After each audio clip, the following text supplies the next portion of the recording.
ಮಾತ್ರ ಕೊಟ್ಟು ಕಳಿಸುವುದಿಲ್ಲ. உங்கள் மேல் அந்த கிருபை இறங்க போகிறது. ನಿಮ್ಮ ಮೇಲೆ ಆ ಕೃಪೆ ಇಳಿಯುವುದು. நீங்கள் கர்த்தருக்காய் எழும்பும்படியா, ನೀವು ಕರ್ತನಿಗಾಗಿ ಎದ್ದೇಳುವಾಗಿ, கர்த்தருக்காய் ஜெபவீரர்களாய் எழும்பும்படியா, ಕರ್ತನಿಗಾಗಿ ಪ್ರಾರ್ಥನೆ தேவ பிரசன்னம் உங்கள் மேல் இறங்க போகிறது. ದೇವರ ಪ್ರಸನ್ನತೆ ನಿಮ್ಮ ಮೇಲೆ ಇಳಿಯುವುದು. கர்த்தர் தம்முடைய வல்லமையினால் ಕರ್ತನ ತನ್ನ ಬಲದಿಂದಲೂ உங்களை நிறைந்து ஆசீர்வதிக்க போகிறார். ನಿಮ್ಮನ್ನು ತುಂಬಿಸಿ ಆಶೀರ್ವದಿಸಲಿದ್ದಾನೆ. இந்த நாட்களிலும் ಈ ದಿನದಲ್ಲಿಯೂ இந்த ஜெப கோபுரத்தின் மூலமாக ಈ ಪ್ರಾರ್ಥನೆ ಗೋಪುರ ಮುಖಾಂತರವಾಗಿಯೂ நன்மை பெறுகிறவர்கள் ಒಳ್ಳೆಯದನ್ನು ಹೊಂದಿಕೊಳ್ಳುವರು. ஒரு கூட்டம் தேவனால் ஆசீர்வதிக்கப்படுவது மாத்திரமல்ல, ಒಂದು ಗುಂಪು ಆಶೀರ್ವದಿಸಲ್ಪಡುವುದು ಮಾತ್ರವಲ್ಲದೆ பிரச்சனையோடு வருகிற ஜனங்கள் ಸಮಸ್ಯೆಯಿಂದ ಬರುವಂತ ಜನರು இந்த இடத்துல ஜெப வீரர்களாய் கர்த்தர் மாற்ற போகிறார். ಈ ಸ್ಥಳದಲ್ಲಿ ಪ್ರಾರ್ಥನೆ ವೀರರಾಗಿ ದೇವರು ಬದಲಾವಣೆ. ஹalleluya, ஹalleluya, ஹalleluya.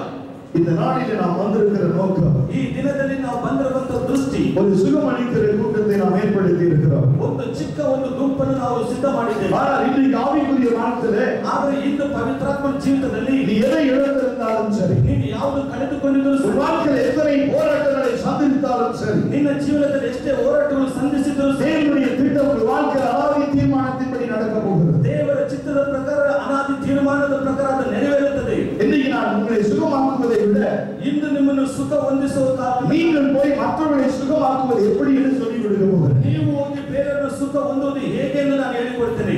இந்த ரகசியத்தை ಈ ರಹಸ್ಯವನ್ನು அன்பு சகோதரன் திலகன் ஐயா மூலமாக நான் கற்றுக்கொண்டேன். ಪ್ರೀತಿ ಸಹೋದರ ದಿನಕರ ಅಯ್ಯನವರಿಂದ ನಾನು ಕಲಿತುಕೊಂಡೆನು. அவருடைய பிரசங்கங்களை நீங்கள் கேட்கிற பொழுது, ಅವರ ಪ್ರಸಂಗವನ್ನು ನೀವು ಕೇಳುವಾಗ அவருடைய பிரசங்கம் வெறும் பிரசங்கமாய் இராதபடி, ಅವರ ಪ್ರಸಂಗವು ಬರೀ ಪ್ರಸಂಗವಾಗಿ ಇರದೆ கேட்கிற ஒவ்வொரு உள்ளத்திலும் ಕೇಳುವಂತ ಪ್ರತಿಯೊಬ್ಬರು ಹೃದಯದಲ್ಲಿ நான் தேவனுக்காக எழுப்பி பிரகாசிக்க வேண்டும். ನಾನು ದೇವರಿಗಾಗಿ ಎತ್ತಿ ಪ್ರಕಾಶಗೊಳ್ಳಬೇಕು. அப்படித்தான் கர்த்தர் என்னையும் அழைத்தார். ಹಾಗೆ ದೇವರು ನನ್ನನ್ನು ಸಹ ಕರೆದರು. பல நேரங்களில் அந்த செய்தி கேட்டு நான் ஓடுவேன். ಹಲವಾರು ಸಮಯದಲ್ಲಿ ಆ ದೇವರ ವಾಕ್ಯವನ್ನು ಕೇಳುವುದಕ್ಕೆ நான் அவரை சந்திக்க முடியுமா, ಅವರನ್ನು ಸಂಧಿಸುವುದಕ್ಕೆ, அவரோடு பேச முடியுமா, ಅವರೊಂದಿಗೆ ಮಾತಾಡೋದಕ್ಕಾಗುತ್ತೆ, அவர் எனக்காக ஜெபிப்பாரா, ಅವರು ನನಗಾಗಿ ಪ್ರಾರ್ಥಿಸುವ எத்தனை நாட்கள் ஏங்கினது உண்டு. ಎಷ್ಟೋ ದಿನಗಳಲ್ಲಿ ದಾಹವಾಗಿ ಇದ್ದುದುಂಟು. ಆದರೂ ஒரு தகப்பன் ஒரு மகனை அழைத்து முத்தமிடுவது போல எனக்கு பலமுறை முத்தமிட்டிருக்கிறார். ಒಂದು ತಂದೆಯು ತನ್ನ ಮಗನನ್ನು ಎತ್ತಿ ಮುದ್ದಿಡುವ ಹಾಗೆ ಅನೇಕ ಬಾರಿ ನನ್ನನ್ನು ಮುದ್ದಿಸಿ என்னை பார்க்கிற பொழுதெல்லாம் ನನ್ನನ್ನು ನೋಡುವಾಗೆಲ್ಲ அவன் சொல்லுகிற காரியம், ಜನಗಳ ಗಾಯವು, தம்பி ரவி, ತನ್ನ ರವಿ, உன்னை கர்த்தர் ஜாதிகளுக்கு ஒளியாய் ஏற்படுத்த போகிறார். ಜಾತಿಗಳಿಗೆ ನೀನು ಬೆಳಕಾಗಿ ನಿನ್ನ ನೀಡುವರು. உன்னை கொண்டு ஒரு பெரிய கூட்டத்தை உருவாக்க போகிறார். ನಿನ್ನಲ್ಲಿಗೆ ಒಂದು ದೊಡ್ಡ ಗುಂಪನ್ನು ಮಾಡುವರು. நீ மௌனமாய் இருக்காதே, ನೀನು ಮೌನವಾಗಿರುವುದಿಲ್ಲ. எழுந்து போ, ನೀನು ಎದ್ದು ಹೋಗು. கர்த்தர் கூட இருந்தார். ದೇವರು ಬಲವಾಗಿ ನಡೆಸುವರು. அந்த வாக்குத்தத்தங்கள் எல்லாம் ಆ ವಾಗ್ದಾನಗಳೆಲ್ಲ இன்றைக்கு வாழ்க்கையில நிறைவேறிக் கொண்டிருக்கிறது. ಇಂದು ನನ್ನ ಜೀವನದಲ್ಲಿ ನೆರವೇರುತ್ತಿದೆ. இதை கேட்கிற அருமையான தேவ சொந்தமே, ಇದು ಕೇಳುವಂತ ಪ್ರೀತಿಯ ದೇವರ தேவனுடைய நோக்கம் என்ன? தேவ நோக்கம் என்ன? ದೇವರ ದೃಷ್ಟಿಯೇನು? What is the purpose of God to this evening? ದೇವರ ದೃಷ್ಟಿ ಸಂಜೆ ವೇಳೆಯಲ್ಲಿ ಏನು? இந்த நாளிலே கேட்கிற உனக்கான அபிஷேகம் வேண்டும்படியா, ಇಂದು ಕೇಳುವಂತ ವಾಕ್ಯವು ನಿನ್ನಲ್ಲಿ ಅಭಿಷೇಕ ಬರುವ ಹಾಗೆಯೂ, சத்தியத்தை அறிவீர்கள், சத்தியம் விடுதலையாக்கும் என்று சொன்ன வசனத்தின்படி ಸತ್ಯವು ತಿಳಿದುಕೊಳ್ಳಿ, ಸತ್ಯವು ನಿಮ್ಮನ್ನು ಬಿಡುಗಡೆ ಮಾಡಿ கர்த்தருடைய வாழ்க்கையில பெரிய அதிசயங்களை செய்ய தேவன் போதுமானவராய் இருக்கிறார். ದೇವರು ನಿಮ್ಮ ಜೀವನದಲ್ಲಿ ಅದ್ಭುತಗಳನ್ನು ಮಾಡುವುದಕ್ಕೆ ಅವರು ಸಾಕಾಗಿದ್ದವರು. இன்னைக்கு நீ கேட்கிறவராய் அல்ல, ಇಂದು ನೀನು ಕೇಳುವಂತ உன்னை தேவன் அறிவிக்கிறவராய் மாற்ற போகிறார். ಬೇರೆಯವರಿಗೆ ತಿಳಿಸುವ ಹಾಗೆ ಬದಲಾವಣೆ ಮಾಡುವರು. வேதாகமத்தில் எனக்கு பிடித்த ஒரு பகுதி, ಒಂದು ವೇಳೆ வேதாகமத்தில் எனக்கு பிடித்த ஒரு பகுதி, ಸತ್ಯವೇದದಲ್ಲಿ ನನಗೆ ಹಿಡಿಸಿದಂತ ಒಂದು ವಾಕ್ಯವು Luke chapter 8 verses 43 and 44. ಲೂಕ 8ನೇ ಅಧ್ಯಾಯ 26, 27. அங்கே 12 வருடமாய் ஒரு சிறியன் இருக்கிறார். ಅಲ್ಲಿ 12 ವರ್ಷದಿಂದ ಒಬ್ಬ ಸ್ತ್ರೀ ಇದ್ದಾಳೆ. அவருடைய வாழ்க்கையில அவள் 12 வருஷமாய் அவள் பெரும் பாடுள்ளவளாய் காணப்படுகிறார். ಅವಳು 12 ವರ್ಷದಲ್ಲಿ ರಕ್ತ ಕುಸುಮವಾಗಿದ್ದಳು. அவளுடைய வாழ்க்கையில அவள் பணம் செலவழித்தது ஏராளம். ಅವಳ ಜೀವನದಲ್ಲಿ ಅನೇಕ ಖರ್ಚುಗಳು ವೆಚ್ಚ. என்னுடைய வாழ்க்கையில் அற்புதம் நடக்குமா? ನನ್ನ ಜೀವನದಲ್ಲಿ ಅದ್ಭುತ ನಡೆಯುತ್ತದೆ. என் வாழ்க்கையில் அதிசயம் நடக்குமா? ನನ್ನ ಜೀವನದಲ್ಲಿ ಸೂಚಕ ಕಾರ್ಯ. என்னிடத்தில் எவ்வளவு திரளான ஆஸ்தி இருக்கிறது, ನನ್ನ ಹತ್ರ ಇಷ್ಟೊಂದು ಆಸ್ತಿಗಳಿದೆ. இவைகளை வைத்து நான் சுகப்படுத்திக் கொள்வேன் என்று சொல்லுகிறார். ಇದನ್ನಿಟ್ಟುಕೊಂಡು ನಾನು ಸುಖ ಹೊಂದುವೆನು ಅಂತ ನೆನೆಸಿದಳು. ஆனால் ಆದರೆ இந்த சூழ்நிலை வேறு. ಈ ಸುಖವೆಲ್ಲಿ? வேதாகமத்திலே ಸತ್ಯವೇದದಲ್ಲಿ 2 காரியங்களை நாம் பார்க்கிறோம். 2 ತಾಯಿ ನೋಡ್ತೇವೆ. Origin of healing, ಒಂದು ಅಲ್ಲಿ ಗುಣಪಡಿಸುವಿಕೆ, origin of sickness. ಅಲ್ಲಿ ಇನ್ನೊಂದು ಆ ರೋಗ. To understand the nature of healing, ಈ ನೀವು ಅರ್ಥ ಮಾಡಿಕೊಳ್ಳಬೇಕು ಆ ಸುಖ ಹೊಂದುವಂಥದ್ದು. சுகமாக்குதலின் நோக்கத்தை நீ தேவனிடத்தில் இருந்து நீ அறிந்து கொள்ள வேண்டும் என்று தேவன் விரும்புகிறார். ಸುಖವನ್ನು ತಿಳಿದುಕೊಂಡು ದೇವರ ಪಾದದಲ್ಲಿ ಇದ್ದು ಅದು ತಿಳಿದುಕೊಳ್ಳಬೇಕು. You try to understand the nature of healing. ಆ ಗುಣ ಹೊಂದಿಕೊಳ್ಳೋದು ದೇವರೊಂದಿಗೆ ಇದ್ದು ನೀನು ಅರ್ಥ ಮಾಡಿಕೊಳ್ಳಬೇಕು. இந்த காரியத்தை பார்க்கிற பொழுது ಈ ಕಾರ್ಯವನ್ನು ನೋಡುವಾಗ first of all you need to understand ನೀವು ಅದು ಅರ್ಥ ಮಾಡಿಕೊಳ್ಳಬೇಕು. the nature of sickness. ಆ ಒಂದು ರೋಗವು உன்னுடைய வாழ்க்கையில ஒரு பலவீனம் வருகிறது சொன்னால் ನಿನ್ನ ಜೀವನದಲ್ಲಿ ಒಂದು ರೋಗ ಇರುವುದಾದರೆ அந்த பலவீனம் எனக்கு எப்படி வந்தது? ಆ ರೋಗವು ಹೇಗೆ ಬಂದಿತೆಂಬುದಾಗಿ தேவனாகிய கர்த்தர் ஆதாம் ஏவாளை சிருஷ்டித்த பொழுது ದೇವರಾದ ಕರ್ತನು ಆದಾಮ ಏವಳನ್ನು ಸೃಷ್ಟಿ ಮಾಡುವಾಗ அவரது சாயலாய் சிருஷ்டிக்கிறார். ಅವರ ಸಾರೂಪ್ಯವಾಗಿ ಸೃಷ್ಟಿ ಮಾಡಿದರು. God created Adam and Eve his own image. ದೇವರು ಸೃಷ್ಟಿ ಮಾಡಿದರು, ತನ್ನ ಸಾರೂಪ್ಯವಾಗಿ ಸೃಷ್ಟಿ ಮಾಡಿದರು. They received the nature of God. ಅಲ್ಲಿ ದೇವರನ್ನು ನೋಡುವಾಗ They received the nature of power. ಆ ದೇವರ ಒಂದು ಶಕ್ತಿಯನ್ನು ನೋಡುವಾಗ The nature of anointing. ಆ ದೇವರ ಒಂದು ಅಭಿಷೇಕ All the time the Holy Spirit lived them. ಪವಿತ್ರಾತ್ಮನ ಶಕ್ತಿಯಿಂದಲೂ ஆனால் ಆದರೂ அது வாழ்க்கையில பலவீனத்தை சந்திக்கவில்லை என்று வேதம் சொல்லுகிறது. ತನ್ನ ಜೀವನದಲ್ಲಿ ಬಲಹೀನತೆಗಳು ಸಂಧಿಸುವಂತ They never enter into any deformities in the life. ಅವರ ಜೀವನದಲ್ಲಿ ಅನೇಕ ಇಕ್ಕಟ್ಟುಗಳಿದ್ದವು. But even though ಆದರೂ they are disordered, everything according to the direction of the evil spirit. ಆ ಸೈತಾನನಿಂದ ಅನೇಕ ಕಟ್ಟಲ್ಪಟ್ಟಿದ್ದವು. The divine nature is changed. ಅವರ ಪರಿಸ್ಥಿತಿಗಳೆಲ್ಲ ಬದಲಾವಣೆ ಆಗಿತ್ತು. The divine nature is changed. ಅವರ ಬದಲಾವಣೆಗಳೆಲ್ಲ ಬದಲಾವಣೆ ಆಗಿತ್ತು. They come out of the spiritual nature into the physical nature. ಆ ಆತ್ಮಿಕ ರೀತಿಯಲ್ಲಿ ಅವರು ಹೊರಗಡೆ ಬಂದಿದ್ದು. This is what today God wants to tell you. ಈ ಒಂದು ಸತ್ಯವನ್ನು ನಿಮ್ಮೊಂದಿಗೆ ನಾನು ಹಂಚಿಕೊಳ್ಳುವೆನು. If you come out of the spiritual nature, ನೀವು ಆತ್ಮಿಕ ರೀತಿಯಲ್ಲಿ ತುಂಬುವಾಗ automatically the sickness enters into your body. ನಿಮ್ಮ ಶರೀರದಲ್ಲಿ ಬಲಹೀನತೆಗಳು ರೋಗದಲ್ಲಿ ತುಂಬಿರುವಾಗ You try to understand. ನೀವು ತುಂಬ ಅರ್ಥ ಮಾಡಿಕೊಳ್ಳಬೇಕು. ஆவிக்குரிய நிலைமையிலிருந்து ಆ ಆತ್ಮಿಕ ಪರಿಸ್ಥಿತಿಯಿಂದ நாம் வெளியே வருகிற பொழுது ನಾವು ಹೊರಗಡೆ ಬರುವಾಗ ஜென்ம சுவாபம் என்னை பிடித்துக் கொள்கிறது. ಆ ಜನ್ಮ ಸ್ವಭಾವಗಳು ಹಿಡಿಕೊಂಡಿರುತ್ತದೆ. ஆனால் ಆದರೆ இந்த புத்தகத்தை பார்க்கிற பொழுது ಈ ಪುಸ್ತಕದಲ್ಲಿ ನೋಡುವಾಗ வேதாகமத்தின் ரகசியங்கள் ಆ ಸತ್ಯವೇದದ ರಹಸ್ಯಗಳು இந்த சிறிதனுடைய ஆஸ்தி முழுவதையும் வைத்திருப்பதற்காக செலவழிக்கிறார். ಇವರಲ್ಲಿರುವಂತ ಎಲ್ಲ ಆಸ್ತಿಗಳು ಅದಕ್ಕಾಗಿ ವೆಚ್ಚ ಮಾಡ್ತಾರೆ. ஆனால் வேதம் என்ன சொல்கிறது? ಅದರ ಸತ್ಯವೇದ ಏನು ಹೇಳ್ತದೆ? லேவியராகமத்திலே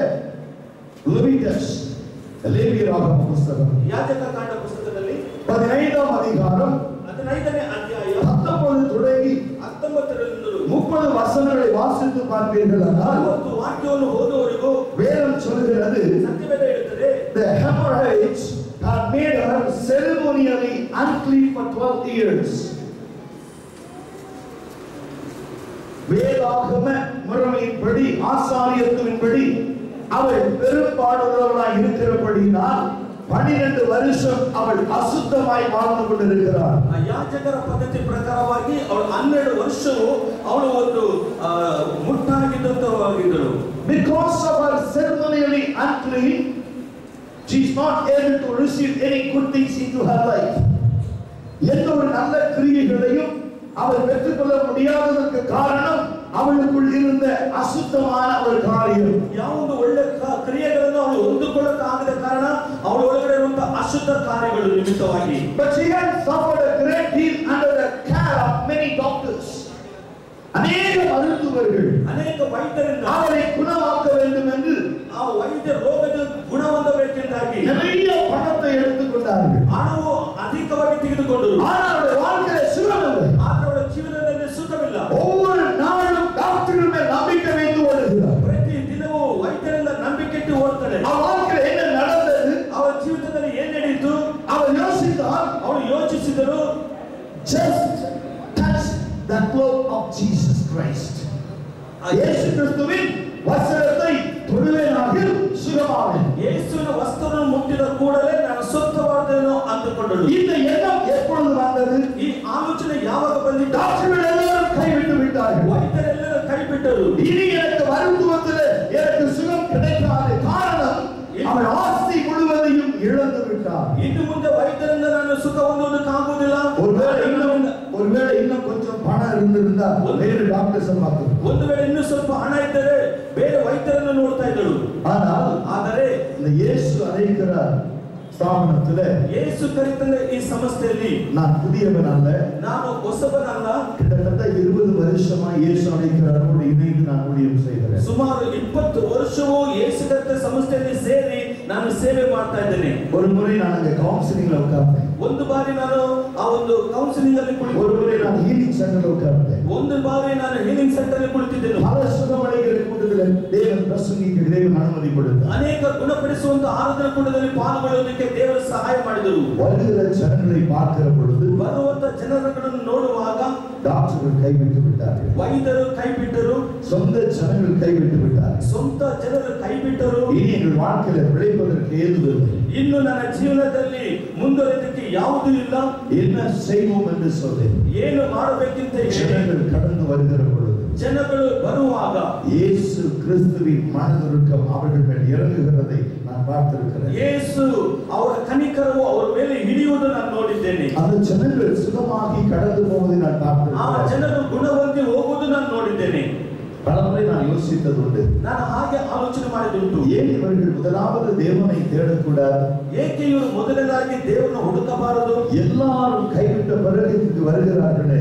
ಎಲ್ಲರೂ ಕೈಬಿಡಲ್ಪಟ್ಟ ಮೇಲೆ ಇಲ್ಲಿ ಬರ್ತಾ ಇದ್ದಾರಲ್ಲ. ஆனால் இன்றைக்கு ಆದರೆ ಇವತ್ತು தேவனுடைய சமூகத்திலே ದೇವರ ಸಮ್ಮುಖದಲ್ಲಿ இந்த நம்பிக்கை ஏற்படும்படியாய் ಈ ನಂಬಿಕೆಯು ಮುಂದುವರಿಯುವುದಾಗಿ கர்த்தர் இந்த நாள் தொடங்கி அற்புதங்களை செய்ய தேவன் தீவிரமாய் இறங்கியிருக்கிறார். ದೇವರು ಅದ್ಭುತಗಳನ್ನು ಮುಂದುವರಿಸುವುದಕ್ಕೆ ಅವರು ದಾಹವಾಗಿದ್ದಾರೆ. இனி உங்கள் வாழ்க்கையில் எத்தனை பேருக்கு இந்த சுகம் வேண்டும்? ಇಂದು ನಿಮ್ಮ ಜೀವನದಲ್ಲಿ ಎಷ್ಟು ಜನರಿಗೆ ಸುಖ ಬೇಕು? இந்த நாளில் உங்கள் வாழ்க்கையில் எத்தனை பேருக்கு அற்புதங்களை பெற்றுக்கொள்ள ஆயத்தமாய் இருக்கிறீர்கள்? ಈ ದಿನದಲ್ಲಿ ಅದ್ಭುತಗಳನ್ನು ಹೊಂದಿಕೊಳ್ಳುವುದಕ್ಕೆ ಎಷ್ಟು ಜನರು ಸಿದ್ಧರಾಗಿದ್ದೀರಾ? இந்த நாளிலே செய்ய வேண்டிய ஒரு காரியம், ಇಂದು ದಿನದಲ್ಲಿ ಮಾಡುವಂತ ಒಂದು ಕಾರ್ಯ, hear and receive the word of God.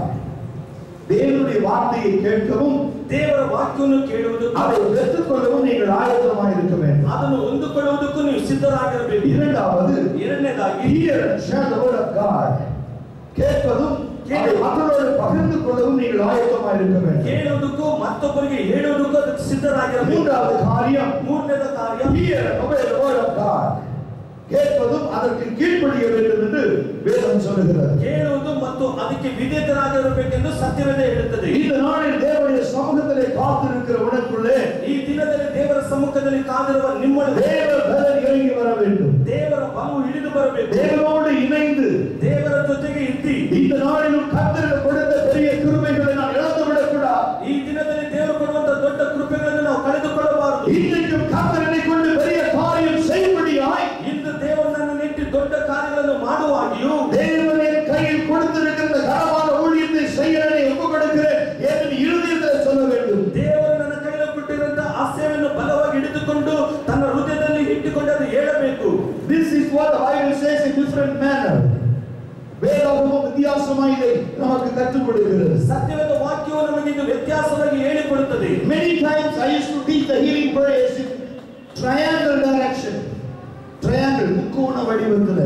ಅನೇಕ ಬಾರಿ ಈ ಒಂದು ವಾಕ್ಯವನ್ನು ಸಾರುವಾಗ பரிசுத்த ஆவியானவர் உங்களுக்குள்ளே இறங்குவாரானால் ಪರಿಶುದ್ಧ ಆತ್ಮನು ನಿಮ್ಮೊಳಗಡೆ ಇಳಿಯುವಾಗ that is called the line of authority.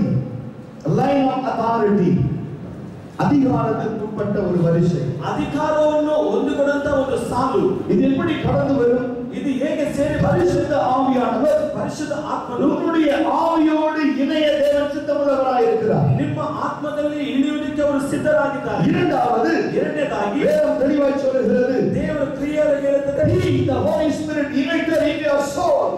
உன் ஆத்துமாவிலே அவர் இடம் பிடிக்கிறார். ನಿನ್ನ ಆತ್ಮದಲ್ಲಿ ಅವರು ಸೇರಿದ್ದಾರೆ. மூன்றாவதாக உன்னுடைய சரீரத்தில் இடம் பிடிக்கிறார். ನಿಮ್ಮ ಶರೀರದಲ್ಲಿ ಅವರು ಸ್ಥಳ ಇಟ್ಟಿದ್ದಾರೆ. இந்த ஐக்கியத்தில் வாழுகிற எந்த பிள்ளைகளானாலும் ಈ ಐಕ್ಯದಲ್ಲಿ ಬಾಳುವಂತ ಯಾವುದೇ ಮಕ್ಕಳಾಗಿದ್ದರೂ அவர்கள் தேவனோடு தொடர்பு உள்ளவர்களானால் ಅವರು ದೇವರೊಂದಿಗೆ ಸರಿಯಾಗಿ ಜೋಡಣೆ ಆಗಿ முதலாவது பரிசுத்த ஆவியினால் உண்டாகிற நன்மைகளை ஆவியினால் பெற்றுக் கொள்வார்கள். ಮೊದಲನೇದಾಗಿ ಪರಿಶುದ್ಧ ಆತ್ಮನು ಆತ್ಮದಿಂದ ಹೊಂದಿಕೊಳ್ಳುವರು. பரிசுத்த ஆவி ஆவியானவர் மூலமாக தூண்டப்படுகிற பொழுது ಪರಿಶುದ್ಧ ಆತ್ಮನು ಆತ್ಮದಿಂದ ಹೊಂದಿಕೊಳ್ಳುವಾಗ உன்னுடைய ஆத்துமாவிலே தேவன் முதலாவது ஒரு சுகத்தை கொடுக்கிறார். ನಿನ್ನ ಆತ್ಮದಲ್ಲಿ ದೇವರು ಮೊದಲನೇದಾಗಿ ಸುಖವನ್ನು ಕೊಡುವರು. That means a confidence in God. தேவன் மேல் வைத்திருக்கிற நம்பிக்கை. ದೇವರ ಮೇಲೆ ಇಟ್ಟಿರುವಂತ ನಂಬಿಕೆ. அந்த நம்பிக்கை உனக்குள்ளே வருகிற பொழுது ಆ ನಂಬಿಕೆ ನಿನ್ನೊಳಗೆ ಬರುವಾಗ மரித்து கிடக்கிற ஆத்துமாவை உயிரோடு எழுப்ப அந்த வல்லமை இறங்கும் உனக்கு மேல். ಸತ್ತಿರಂತ ಆತ್ಮಕ್ಕೆ ಜೀವವನ್ನು ಕೊಟ್ಟು ಜೀವಂತವಾಗಿ ಎಚ್ಚರವಾಗಿ ಮಾಡುತ್ತದೆ. This is what the grace of God today. இதுதான் தேவ கிருபை. ಇದೇ ದೇವರ ಕೃಪೆ. பரிசுத்த ஆவி உன் ஆவியோடு இணைகிற பொழுது ಪರಿಶುದ್ಧ ಆತ್ಮನು ನಿನ್ನ ಆತ್ಮದಲ್ಲಿ சொந்த ಇರುವಾಗ உன்னுடைய ஆவியோடு இணைந்த பரிசுத்த ஆவியானவர் ஆத்துமாவுக்குள் போகிறார். ಜೀವಿತದಲ್ಲಿ ಪರಿಶುದ್ಧ ಆತ್ಮನು ಆತ್ಮೊಳಗಡೆ ಹೋಗುವನು. உன்னுடைய ஆத்மாவிலிருந்து சரீரத்தை தட்டி எழுப்புகிறார். ನಿನ್ನ ಆತ್ಮದಿಂದ ಶರೀರಕ್ಕೆ ತಟ್ಟಿ ಎಬ್ಬಿಸುವನು. இதைத்தான் வேதாகமத்திலே பல இடங்களில் நாம் பார்க்கிறோம். ಇದು ಸತ್ಯವೇದದಲ್ಲಿ ಅನೇಕ ಸ್ಥಳದಲ್ಲಿ ನಾವು ನೋಡ್ತೇವೆ. ಯೇಸು வேலைக்காரன் வியாதியா இருக்கிறான் என்று சொல்லி ಅಲ್ಲಿ ಯೇಸು ರೋಗಸ್ಥನು ಇದ್ದಾನಂತೆ ಹೇಳಿ நூற்றுக்கு அதிபதி வருகிறார். ಆ ಶತಾಧಿಪತಿನು ಬರ್ತಾನೆ. இந்த வேலைக்காரன் பலவீனமாக இருக்கிற பொழுது ನನ್ನ ಕೆಲಸಗಾರನು ಬಲಹೀನದಲ್ಲಿರುವಾಗ வேலைக்காரன் வர வேண்டும். ಅವನು ಕೆಲಸಗಾರನು ಬರಬೇಕು. ಆದರೆ அவருடைய எஜமான் நூற்றுக்கு அதிபதி வருகிறார். ಅವನ ಯಜಮಾನ ಶತಾಧಿಪತಿ ಬರ್ತಾನೆ. அவன் என்ன சொல்கிறான்? ಅವನು ಏನ್ ಹೇಳ್ತಾನೆ? he makes himself humble. தன்னை தாழ்த்துகிறான். ಅವನು ತನ್ನ ತಗ್ಗಿಸಿಕೊಳ್ಳುತ್ತಾನೆ. இயேசுவே ಯೇಸುವೇ, நீ வீட்டுக்கு வர நான் பாத்திரன் அல்ல. ನೀವು ನಮ್ಮ ಮನೆಗೆ ಬರುವಷ್ಟು ஒரு வார்த்தை சொல்லு. ಒಂದು ಮಾತು ಹೇಳು. this is what the line of authority. உமக்குள்ளே அந்த அதிகாரம் இருக்கிறது. ನಿನ್ನಲ್ಲಿ ಅಧಿಕಾರವಿದೆ. உம்முடைய அதிகாரத்தினாலே ನಿನ್ನ ಅಧಿಕಾರದಿಂದ ஒரே ஒரு வார்த்தை சொல்லு. ಒಂದೇ ಒಂದು ಮಾತು ಹೇಳು. வேலைக்காரன் பிழைப்பான். ನನ್ನ ಕೆಲಸಗಾರನು ಜೀವಿಸುವನು. இந்த வார்த்தை வேலைக்காரனை சுகமாக்குகிறது. ಈ ಮಾತು ನನ್ನ ಕೆಲಸಗಾರನು ಸ್ವಸ್ಥಪಡುತ್ತಾನೆ. இயேசுவானவர் ಯೇಸು ಆದವನು நூற்றுக்கு அதிபதியிடத்திலே ಶತಾಧಿಪತಿಯೊಟ್ಟಿಗೆ சொன்ன நேரமும் ಹೇಳುವಂತ ಕಾರ್ಯ அங்கே வேலைக்காரன் பிழைத்திருப்பதை பார்க்கிற பொழுது ಅಲ್ಲಿ ಕೆಲಸಗಾರನು ಜೀವಿಸುವ ஒரே நேரமாய் இருக்கிறது. ಇದೇ ಸಮಯವಾಗಿರುತ್ತದೆ. இதைத்தான் ಇದೇ ತಾನೇ ட்ரையாங்கிள் ஹீலிங் என்று சொல்லுவோம். ಅದು ಗುಣಪಡಿಸುವಿಕೆ ಅಂತ ಹೇಳ್ತದೆ. முக்கோணமான ஒரு விடுதலை. ಅಲ್ಲಿ ಪೂರ್ತಿಯಾಗಿ ಬಿಡುಗಡೆ. என்னுடைய சரீரத்தினாலே ನನ್ನ ಶರೀರದಲ್ಲಿ செய்ய முடியாத காரியத்தை ಮಾಡಕ್ಕಾಗದಂತ ஆத்மாவினால் ಆತ್ಮದಿಂದ ஆவியிடத்திலே சொல்லுகிற பொழுது ಆತ್ಮನು ಹೇಳುವ ஆவியானவரை விடுவிக்கிறார். ಪವಿತ್ರಾತ್ಮನು ಬಿಡುಗಡೆ ಮಾಡಿ. இன்னைக்கு உங்கள் வாழ்க்கையில் எத்தனை பேருடைய இருதயத்தில் அந்த நம்பிக்கை உண்டு? ನಿಮ್ಮ ಜೀವನದಲ್ಲಿ ಎಷ್ಟು ಆತ್ಮಗಳಲ್ಲಿ ನಿಮಗೆ என்னால் எழுத முடியாது, ನನ್ನಿಂದ ಎದ್ದೇಳಲು என்னால் அதை செய்ய முடியாது, ನನ್ನಿಂದ ಇದು ಮಾಡಲು என் வாழ்க்கை அவ்வளவுதான், ಇದನ್ನೇ ನನ್ನ என் ಜೀವನ வாழ்க்கையை நான் முடித்துக் கொள்ளுகிறேன். ನನ್ನ ಜೀವನ ಮುಗಿದು ಹೋಯಿತು. அதற்காக தேவனை அழைத்து வரவில்லை. ಅದಕ್ಕಾಗಿ ದೇವರನ್ನ ಕರೆದು ಬರಲಿಲ್ಲ. இந்த கிருபை உனக்குள் இறங்கிக் கொண்டிருக்கிறது. ಈ ಕೃಪೆ ನಿನ್ನೊಳಗಡೆ ಹಿಡಿತಾ இந்த ಇದೆ. அபிஷேகம் உனக்குள் இறங்கிக் கொண்டிருக்கிறது. ಅಭಿಷೇಕ ನಿನ್ನೊಳಗಡೆ ಹಿಡಿತಾ ಇದೆ. இந்த வல்லமை உனக்குள் இறங்கிக் கொண்டிருக்கிறது. ಬಲವು ನಿನ್ನೊಳಗಡೆ இந்த ಹಿಡಿತಾ ಇದೆ. தயவு உனக்குள் இறங்கிக் கொண்டிருக்கிறது. ಬಲವು ನಿನ್ನ ಮೇಲೆ ಹಿಡಿದು ಬರುತ್ತಿದೆ. இதுதான் ஆவிக்குரிய வாழ்க்கை. ಇದೇ ಪವಿತ್ರಾತ್ಮನ ಜೀವಿತ. Praise the Lord. Praise the Lord. Praise the Lord. உனக்குள் இந்த நம்பிக்கை இருக்குமானால் ನಿನ್ನೊಳಗಡೆ ಈ ನಂಬಿಕೆ ಇರುವುದಾದರೆ நீ வியாதியோடு கடந்து போக வேண்டிய அவசியம் இல்லை. ನೀನು ರೋಗದಿಂದ ಹೋಗುವ ಅವಶ್ಯಕತೆ நீ ಇಲ್ಲ. திரும்ப வெட்கப்பட வேண்டிய அவசியம் இல்லை. ಯಾವ ಕಷ್ಟದಲ್ಲಿ ಇರುವ ಅವಶ್ಯಕತೆ ಇಲ್ಲ. வேதம் சொல்லுகிறது, ಸತ್ಯವೇದ ಹೇಳುತ್ತದೆ, உன்னை அழைத்தவர் உண்மை உள்ளவர், ನಿನ್ನನ್ನು ಕರೆದವರು ನಂಬಿಕೆ கடைசிவரை நடத்துவார். ಕೊನೆಯವರೆಗೂ உன்னை ನಿನ್ನನ್ನು அழைத்த உண்மை உள்ளவர், ಕರೆದವರು ನಂಬಿಕಸ್ಥರು. கடைசிவரை நடத்துவார். ಕೊನೆಯವರೆಗೂ ನಡೆಸುವರು. அவர் மாறாதவர், ಅವರು ಬದಲಾಗದ அவருடைய வார்த்தை மாறாதவர். ಮಾತು ಬದಲಾಗುವುದಿಲ್ಲ. இதுதான் இன்னைக்கு தேவன் நமக்கு கற்றுக் கொடுக்கிற ஒரு பெரிய காரியம். ಇದು ದೇವರು ಕೊಡುವಂತ ದೊಡ್ಡ ಕಾರ್ಯ. ஆனால் ಆದರೂ தேவனுடைய வார்த்தையை எப்படி கேட்பது? ದೇವರ ಮಾತು ಹೇಗೆ ಕೇಳುವುದು? இங்கே இயேசு கிறிஸ்துவை பார்க்கிறோம். ಇಲ್ಲಿ ಯೇಸು ಕ್ರಿಸ್ತನನ್ನು ನೋಡ್ತೇವೆ. அநேக ஜனங்கள் அவரை தேடி வருகிறார்கள். ಅನೇಕ ಜನರು ಅವರನ್ನು ಹುಡುಕಿ ಬರ್ತಾರೆ. யோவான் 4ஆம் அதிகாரம் 35 முதல் 38 வரை வாசித்துக் கொள்ளுங்கள். ಯೋವನ 4ನೇ ಅಧ್ಯಾಯ 25ರಿಂದ 28ವರೆಗೂ ಓದಿ ನೋಡಿರಿ. அங்கே ஒரு ரகசியத்தை பார்க்கிறோம். ಅಲ್ಲಿ ಒಂದು ರಹಸ್ಯವನ್ನು ನೋಡ್ತೇವೆ. You want me to explain? ಅದು ನಿಮಗೆ ವಿವರಿಸಬೇಕಾ? வாசிக்க கேட்போம். ನಾವು ಓದಿ ನೋಡೋಣ. தேவகுமாரனுடைய சத்தத்தை கேட்கும் காலம் வரும். அது இப்பொழுதே வந்திருக்கிறது.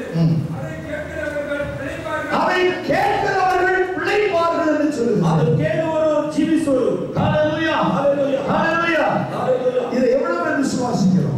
ಎಷ್ಟು ಜನ ನಂಬುವಿರಿ? வேதம் சொல்கிறது, ಸತ್ಯವೇದ ಹೇಳ್ತದೆ, தேவனுடைய வார்த்தை ದೇವರ ಮಾತು விதை என்று சொல்ல வேதம் எழுதுகிறது. ಅದು ಒಂದು ಬೀಜ ಅಂತ ಹೇಳ್ತದೆ. The word of God is a seed. ದೇವರ ವಾಕ್ಯ ಒಂದು ಬೀಜ ಅಂತ இந்த ಹೇಳ್ತದೆ. வசனத்தை கேட்கிறவனுக்குள் ಈ ವಾಕ್ಯವನ್ನು ಕೇಳುವ ನಿನ್ನೊಳಗಡೆ அப்படியே வைத்து விட முடியாது. ಹಾಗೆ ಇಟ್ಟುಕೊಳ್ಳೋದಕ್ಕಾಗುವುದಿಲ್ಲ. ஒருவேளை நீங்கள் போகும் பொழுது ஆளுக்கு ஒரு விதை நான் கொடுக்கிறேன். ಒಂದು ವೇಳೆ ನೀವು ಹೋಗುವಾಗ ಪ್ರತಿಯೊಬ್ಬರಿಗೂ ಒಂದು ಬೀಜವನ್ನು என்ன செய்வீர்கள்? ನೀವು ಏನು ಮಾಡುವಿರಿ? உடனே வீட்டுக்கு போய் ತಕ್ಷಣ ಮನೆಗೆ ஒரு சின்ன குழியை தோண்டி ಒಂದು ಚಿಕ್ಕ ಗುಣಿ அந்த விதையை உள்ள வச்சு ಆ ಮಣ್ಣೊಳಗಡೆ ಇಟ್ಟು தண்ணீரை ஊற்றுவோம். ನೀರನ್ನು ಒಯ್ಯುವಿರಿ. அடுத்த நாள் பார்ப்போம், ನಂತರ திரும்பிய ನೋಡಿ தண்ணியை ஊற்றுவோம். ಅದರ ಮತ್ತೆ ನೀರು அடுத்த ಬಿಡ್ತಾರೆ. நாள் பார்ப்போம், ಮಾರನೇ ದಿನ திரும்பிய தண்ணியை ಮತ್ತೆ ನೀರು ஊற்றுவோம். ஒரு ಒಯ್ಯುವಿರಿ. சிறு இலை எழும்பும், ಒಂದು ಚಿಕ್ಕ ಎಲೆ பெரிய மரமாய் மாறும். ದೊಡ್ಡ ಮರವಾಗಿ இதுதான் விசுவாசம். ಇದೇ ವಿಶ್ವಾಸ. இதுதான் கர்த்தருடைய வார்த்தை. ಇದೇ ಕರ್ತನ இந்த ವಾಕ್ಯ. வசனத்தை கேட்டு இந்த ವಾಕ್ಯವನ್ನು ಕೇಳಿ இதன்படி செய்யாதவன் ಇದರ ಪ್ರಕಾರ ಮಾಡಿದವನು தன்னை வீட்டை மணலின் மேல் கட்டிடமாக இருப்பான். ತನ್ನ ಮನೆಯನ್ನು ಮಣಲಲ್ಲಿ ಕಟ್ಟಿದ ಹಾಗೆ இதை கேட்டதன்படி செய்கிறவன் ಇದನ್ನು ಕೇಳುವಾಗ ಮಾಡುವವನು புத்தியுள்ள மனுஷனாய் கர்த்தர் மாற்றுகிறார். ಬುದ್ಧಿಯುಳ್ಳ ಮನುಷ್ಯನಾಗಿ ದೇವರು ಮಾಡುವರು. இன்னைக்கு உன்னுடைய வாழ்க்கையிலே ಇಂದು ನಿನ್ನ ಜೀವನದಲ್ಲಿ நீ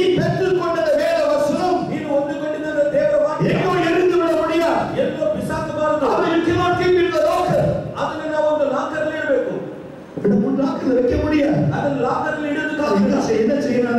ಅದನ್ನು ಏನು ಮಾಡಬೇಕು? ಅನುಭವಿಸಬೇಕು. ಅದು ಅನುಭವಿಸಬೇಕು, ಪ್ರಯೋಜನ ಪಡೆದು ಅದು ಉಪಯೋಗಿಸಬೇಕು. ಒಂದು ವಾಕ್ಯ ನಾನು ಎಳೆದುಕೊಂಡು ಹೋಗಿ ಈ ವಾಕ್ಯವನ್ನು ತೆಗೆದುಕೊಂಡು ಹೋಗಿ I used to exercise this word of God into my life. ಈ ದೇವರ ವಾಕ್ಯವನ್ನು ನನ್ನ ಜೀವನದಲ್ಲಿ ಅದು ಉಪಯೋಗಿಸಬೇಕು. This is what the technique of healing. இதுதான் சுகமளிக்கிறதுடைய ஒரு ஆழமான ரகசியம். ಇದೇ ಸುಖ ಹೊಂದುವುದಕ್ಕೆ ಒಂದು ಆಳವಾದ ರಹಸ್ಯ. நாம் என்ன செய்கிறோம்? ನಾವು ಏನು ಮಾಡ್ತೇವೆ? ரவி டேனியல் சுகமாக்குவார். ರವಿ ಡ್ಯಾನಿಯಲ್ ಸುಖಪಡಿಸುವರು. ரவி டேனியல் இல்ல, ರವಿ ಡ್ಯಾನಿಯಲ್ ಅಲ್ಲ, எந்த ஊழியக்காரரும் சுகமாக்க முடியாது. ಯಾವ ಸೇವಕರು ಗುಣಪಡಿಸುವುದಕ್ಕೆ ಆಗುವುದಿಲ್ಲ. வார்த்தையை தான் கொடுக்கிறோம். ವಾಕ್ಯ ನಿಮಗೆ கர்த்தர் வசனத்தை அனுப்பி சுகமாக்குவார். ದೇವರ ವಾಕ್ಯವನ್ನು ಗುಣಪಡಿಸುವರು. God sent forth His word and heal the people.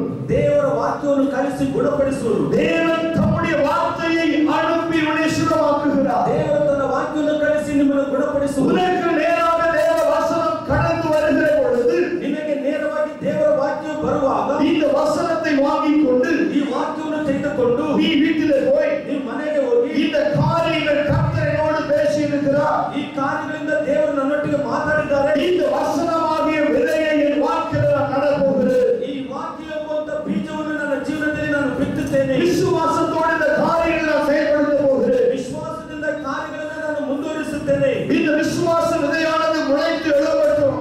ಈ ವಿಶ್ವಾಸದ ಬೀಜವು ಎತ್ತಿ ಬೆಳೆಯಲಿ. இந்த வசனம் எனக்குள் கிரியை செய்யட்டும். ಈ ವಾಕ್ಯವು ನನ್ನ ಜೀವನದಲ್ಲಿ ಕ್ರಿಯೆ ಮಾಡಲಿ. அப்படி கிரியை செய்கிற பொழுது ಆಗ ಕ್ರಿಯೆ ಮಾಡುವಾಗ கர்த்தர் எந்த நோக்கத்தோடு வசனத்தை உனக்குள் அனுப்பினாரோ ದೇವರು ಯಾವ ದೃಷ್ಟಿಯಿಂದ ವಾಕ್ಯ ನಿಮ್ಮ ಒಳಗಡೆ இந்த ಕಳಿಸಿದರೋ காரியம் உன் வாழ்க்கையில் ஆகும் என்று வேதம் சொல்லுகிறது. ನಿನ್ನ ಜೀವನದಲ್ಲಿ ಅದು ನೆರವೇರುತ್ತದೆ ಅಂತ ವಾಕ್ಯ ಹೇಳ್ತದೆ. ஆனால் ಆದರೆ நாம் பெற்றுக்கொண்ட நன்மைகளை ನಾವು ಹೊಂದಿಕೊಂಡಿದ್ದಂತ ಒಳ್ಳೆ ಕಾರ್ಯಗಳು ஒருவேளை மறைத்து வைப்போமானால் ಒಂದು ವೇಳೆ ಅದನ್ನು ನಾವು ಮರೆ ಮಾಡಿಡುವುದಾದರೆ தேவனிடத்தில் நமக்கு பங்கு இல்லை. ದೇವರೊಂದಿಗೆ பங்கு இல்லை. ಅಲ್ಲ, ಅಲ್ಲಿ ನಮಗೆ ಪಾಲಿಲ್ಲ. If you not sowing the seed or planted the seed, you cannot receive any blessing into the Holy Spirit. கேட்ட வசனத்தை நீ எடுத்துக்கொண்டு போய் பயன்படுத்தவில்லை என்று சொன்னால் எந்த விதத்திலும் நன்மை வராது. ದೇವರ ವಾಕ್ಯವನ್ನು ನಾವು ಕೇಳಿಕೊಂಡಂತ ಕಾರ್ಯಗಳಲ್ಲಿ ನಾವು ಉಪಯೋಗಿಸಲಿಲ್ಲ ಅಂದ್ರೆ ಯಾವ ಒಳ್ಳೆ ಕಾರ್ಯಗಳು ನಮಗೆ ಬರುವುದಿಲ್ಲ. How many of you follow this? ಎಷ್ಟು ಜನರು ಇದನ್ನು ನೀವು எத்தனை பேர் ಎಷ್ಟು ಜನರು ಇದರ ಫಾಲೋ ಮಾಡ್ತಾರೆ? நான் ஒரு முறை ನಾನು ಒಂದು ಬಾರಿ கிங்ஸ் ரிவைவல் சர்ச் மிடில் ஈஸ்ட்ல ஒரு சபையில நான் பேசிக் கொண்டிருக்கிறேன். ಸಭೆಯಲ್ಲಿ ನಾನು ವಾಕ್ಯವನ್ನು ನಾನು ಹಂಚಿಕೊಳ್ತಾ ಇದ್ದೆನು. நான் செய்தி கொடுத்துட்டு வந்து என்னுடைய ரூமுக்கு வந்துட்டேன். ನಾನು ಸಂದೇಶ ಕೊಟ್ಟು ನನ್ನ ರೂಮಿಗೆ ಬಂದೆನು. அந்த ராத்திரி முழுவதும் நான் யாருக்காக ஜெபித்தனோ அவர்களுக்காக நான் கண்ணீரோடு திரும்பவும் கர்த்தருடைய சமூகத்துல இரவெல்லாம் போராடி கொண்டிருந்தேன். ನಾನು ರಾತ್ರಿ ಯಾರಿಗೆಲ್ಲ ನಾನು ಪ್ರಾರ್ಥನೆ ಮಾಡಿದ್ನೋ ಇಡೀ ರಾತ್ರಿ ಎಲ್ಲ ಕಣ್ಣೀರಿಂದ ನಾನು ಪ್ರಾರ್ಥನೆ ಮಾಡಿದೆನು. அந்த நேரத்துல ஒரு சகோதரி குறித்து தேவனாகிய கர்த்தர் எனக்கு வெளிப்பாடுகளை கொடுத்தார். ಆ ಸಮಯದಲ್ಲಿ ಕರ್ತನಾದ ದೇವರು ಒಂದು ಸಹೋದರಿ ಕುರಿತು ನನಗೆ ಪ್ರಕಟಣೆಗಳು ತಿಳಿಸಿದರು. அந்த மகளுக்கோடு நீ பேசின வார்த்தைகள் சொன்ன தீர்க்கதரிசன வசனங்கள் அந்த மகளுக்குள்ளே சந்தேகமாய் இருக்கிறது. இது நடக்குமா என்று அந்த மகள் அங்கலாய்த்துக் கொண்டிருக்கிறாள், யோசித்துக் கொண்டிருக்கிறாள். ಆ ಮಗಳೊಟ್ಟಿಗೆ ಹಂಚಿಕೊಂಡಂತ ವಾಕ್ಯ ಮತ್ತು ಪ್ರವಾದದ ಮಾತುಗಳು ಇದು ನನ್ನ ಜೀವನದಲ್ಲಿ ನೆರವೇರುತ್ತದೆ ಎಂಬುದಾಗಿ ಅವಳು ಅನುಮಾನದಲ್ಲಿದ್ದಾಳೆ ಅಂತ ನನಗೆ ತಿಳಿಸಿದರು. எனக்குள்ள அந்த வார்த்தை ஆவியில் உணர்த்தின பொழுது நான் உள்ளத்தில் வேதனை அடைந்தேன். ನನ್ನೊಳಗಡೆ ಈ ಮಾತು ಬರುವಾಗ ನನ್ನ ಹೃದಯದಲ್ಲಿ ತುಂಬಾ ವೇದನೆ ಪಟ್ಟೆನು. ஆவியானவரே நீ நான் சொன்னேன் அவ்வளவுதான். ಪವಿತ್ರಾತ್ಮನೇ ನೀವು ಹೇಳಿದ್ದು ನಾನು ಹೇಳಿದ್ದೇನೆ ಅಷ್ಟೇ. நான் அந்த காரியம் நடக்க வேண்டும் என்று ஜெபித்தேன். ಆದ್ರೆ ಆ ಕಾರ್ಯ ನೆರವೇರಬೇಕೆಂದು ಪ್ರಾರ್ಥಿಸಿದೆನು. நான் அங்கிருந்து இன்னொரு சபைக்கு நான் செய்தி கொடுக்க நான் கடந்து போய் கொண்டிருந்தேன். ನಾನು ಅಲ್ಲಿಂದ ಬೇರೆ ಸಭೆಗೆ ದೇವರ ವಾಕ್ಯವನ್ನು ಕೊಡೋದಕ್ಕೆ ನಾನು ಓದೆನು. என்னுடைய நண்பர் மூலமாக என்னுடைய தொலைபேசி நம்பரை அவர் கண்டுபிடித்தார்கள், என்னோடு பேசினார்கள். ನನ್ನ ಸ್ನೇಹಿತರು ಫೋನ್ ಮುಖಾಂತರವಾಗಿ ನನ್ನೊಟ್ಟಿಗೆ ಮಾತನಾಡಿದರು. அந்த வாலிப சகோதரி சொன்னார்கள், ಆ ಯೌವನಸ್ಥ ಸಹೋದರಿ ಹೇಳಿದರು, ஐயா இந்த காலை வேளையிலே ಅಯ್ಯ ಈ ಬೆಳಗಿನ ವೇಳೆಯಲ್ಲಿ நீங்க சொன்ன வார்த்தைகளையும் ನೀವು ಹೇಳಿದಂತ ಮಾತುಗಳು அன்றைக்கு பிரசங்கித்த வசனத்தையும் ಅಂದು ಪ್ರಸಂಗ ಮಾಡಿದಂತ ವಾಕ್ಯಗಳು நான் தியானித்துக் கொண்டிருந்தேன். ನಾನು ಧ್ಯಾನ ಮಾಡ್ತಾ ಇದ್ದೆನು. இப்பொழுது எனக்கு மேல் ஒரு வல்லமை இறங்கினது. ಈಗ ನನ್ನ ಮೇಲೆ ಒಂದು ಬಲವು ಇಳಿತಿದೆ. என்னுடைய வலது கை தூக்க முடியாமல் இருந்தது. ನನ್ನ ಬಲಗೈ ಎತ್ತುವುದಕ್ಕಾಗದೇ ಇದೆ. என்னுடைய வலது கால் நடக்க முடியாமல் ஒரு ஆக்சிடென்ட்ல எல்லாம் குறுகி போனது. ನನ್ನ ಬಲ ಕಾಲುಗಳು ನಡೆಯಕ್ಕಾಗದಂಗೆ ಹಾಗೆ ಬಾನೆಗಿದೆ. நீங்கள் ஜெபிக்கும் போது சொன்னீர்கள், ನೀವು ಪ್ರಾರ್ಥನೆ ಮಾಡುವಾಗ ಹೇಳಿದ್ರಿ, கர்த்தர் உன்னை சுகமாக்கி விட்டார், ಕರ್ತನು ನಿನ್ನನ್ನು ಗುಣಪಡಿಸಿ, கர்த்தர் உனக்கு விடுதலை கொடுத்து விட்டார். ಕರ್ತನು ನಿನಗೆ ಬಿಡುಗಡೆ ಕೊಟ್ಟರು. ஆனால் ஏமாற்றத்தோடு நான் வந்தேன். ಆದರೆ ನಾನು ಯಾಮಾರಿಕೆಯಿಂದ ಇಲ್ಲಿ ಬಂದೆ. ஒரு நாள் கழித்து ಒಂದು ದಿನ ಆಗಿ திரும்பவும் அந்த வார்த்தைக்குள்ளாக நான் கடந்து போனேன். ಮತ್ತೆ ಆ ಮಾತು ಪ್ರಕಾರವಾಗಿ ನಾನು ಮುಂದೆ ಹೋದೆನು. அந்த வார்த்தைகளை திரும்பவும் தியானிக்க ஆரம்பித்தேன். ಆ ವಾಕ್ಯವು ಮತ್ತೆ ನಾನು ಧ್ಯಾನ ಮಾಡಲು ಆರಂಭಿಸಿದೆನು. கர்த்தருடைய ஆவியானவர் என்னை இறங்கினார். ಕರ್ತನ ಆತ್ಮವು ನನ್ನ ಮೇಲೆ ಇಳಿದನು. நான் சுகத்தை பெற்றுக்கொண்டேன். ನಾನು ಪ್ರಾರ್ಥನೆ ಹೊಂದಿಕೊಂಡೆನು. Now I perfectly already pastor.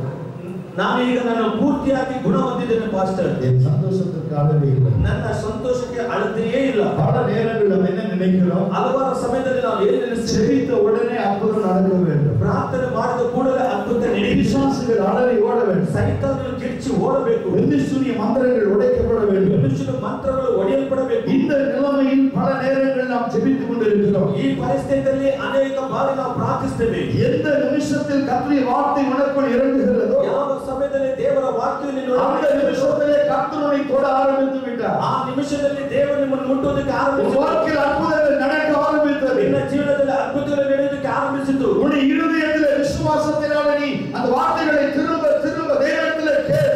ನಿನ್ನ ಹೃದಯದಲ್ಲಿ ವಿಶ್ವಾಸದಿಂದ ಆ ವಾಕ್ಯವನ್ನು ತಿರುಗಿ ತಿರುಗಿ ತಿರುಗಿ ಕೇಳು. மற்றவர்களிடத்திலே சொல். ದೇವರ ಬಳಿಯಲ್ಲಿ ಹೇಳು, இந்த காரியங்களை கர்த்தர் எனக்கு செய்திருக்கிறார். ಈ ಕಾರ್ಯಗಳನ್ನು ಕರ್ತನು ನನ್ನ ಮೇಲೆ ಮಾಡಿದ್ದಾರೆ. ஆனாலும் நான் சுகம் பெறுவதற்கு ஏதோ ஒரு தடை என் வாழ்க்கையில் இருக்கிறது. ಆದರೂ ನನ್ನ ಸುಖ ಹೊಂದುವುದಕ್ಕೆ ಯಾವುದೋ ಒಂದು ತಡೆ ನನ್ನ நீங்கள் திரும்ப திரும்ப ஆவியிடத்திலே கேட்க வேண்டிய ஒரு காரியம், ನೀನು ಮತ್ತೆ ಮತ್ತೆ ಪವಿತ್ರಾತ್ಮ ಹತ್ರ ಕೇಳುವಂತ ಕಾರ್ಯ.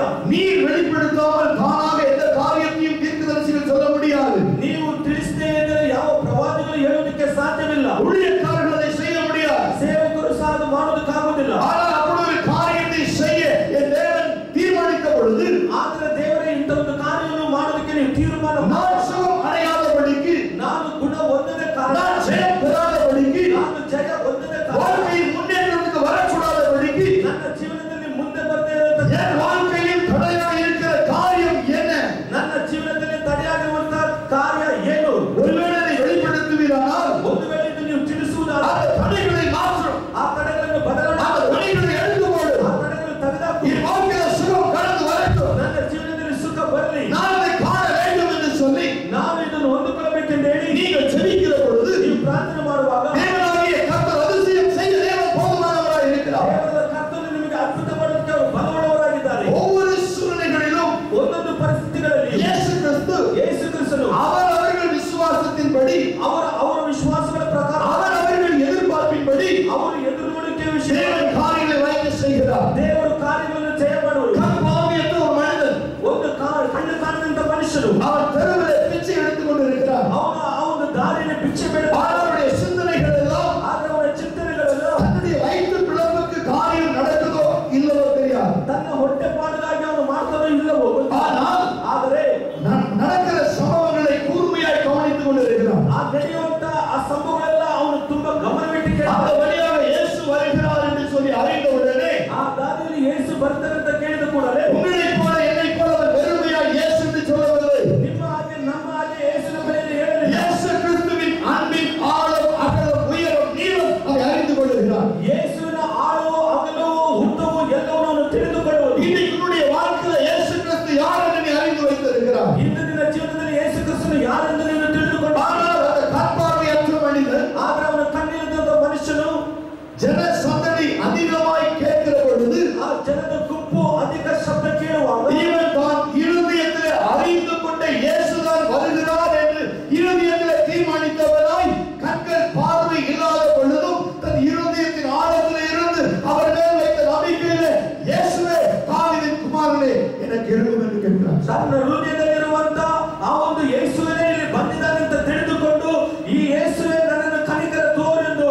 ಅವನು ಕೇಳ್ತಾ ಇರ್ತಾನೆ. அவன் வாழ்க்கையில தடைகள் இல்லையா? ಅವನ ಜೀವನದಲ್ಲಿ ಗಾಯಗಳಿಲ್ಲವಾ? அவன் வாழ்க்கையில பிரச்சனை இல்லையா? ಅವನ ಜೀವನದಲ್ಲಿ ಸಮಸ್ಯೆಗಳಿಲ್ಲವಾ? ஜனங்கள் அவரை தடுத்தார்கள் என்று வேதம் சொல்கிறது. ಜನಗಳು ಅವರನ್ನು ತಡೆದಂತ ಸತ್ಯವಾದ கூட சீஷர்களும் அவனை தடுத்தார்கள் என்று இருக்கிறது. ಜೊತೆಲಿದ್ದ ಶಿಷ್ಯರು ಅವರನ್ನು ತಡೆದಂತೆ ಇರುತ್ತದೆ. அவனை வாழ்க்கை அவ்வளவுதான் என்று தீர்மானிக்கவில்லை. ನನ್ನ ಜೀವನ ಇಷ್ಟೇ ಎಂದು ಅವರು ತೀರ್ಮಾನ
have to shout louder and louder.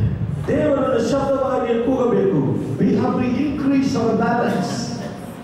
நம்முடைய நிலையை நாம் இன்னும் அதிகப்படுத்திக் கொள்ள வேண்டும். ನಮ್ಮ ಸ್ಥಿತಿಯನ್ನು ಇನ್ನೂ ಅಧಿಕಪಡಿಸಿಕೊಳ್ಳಬೇಕು.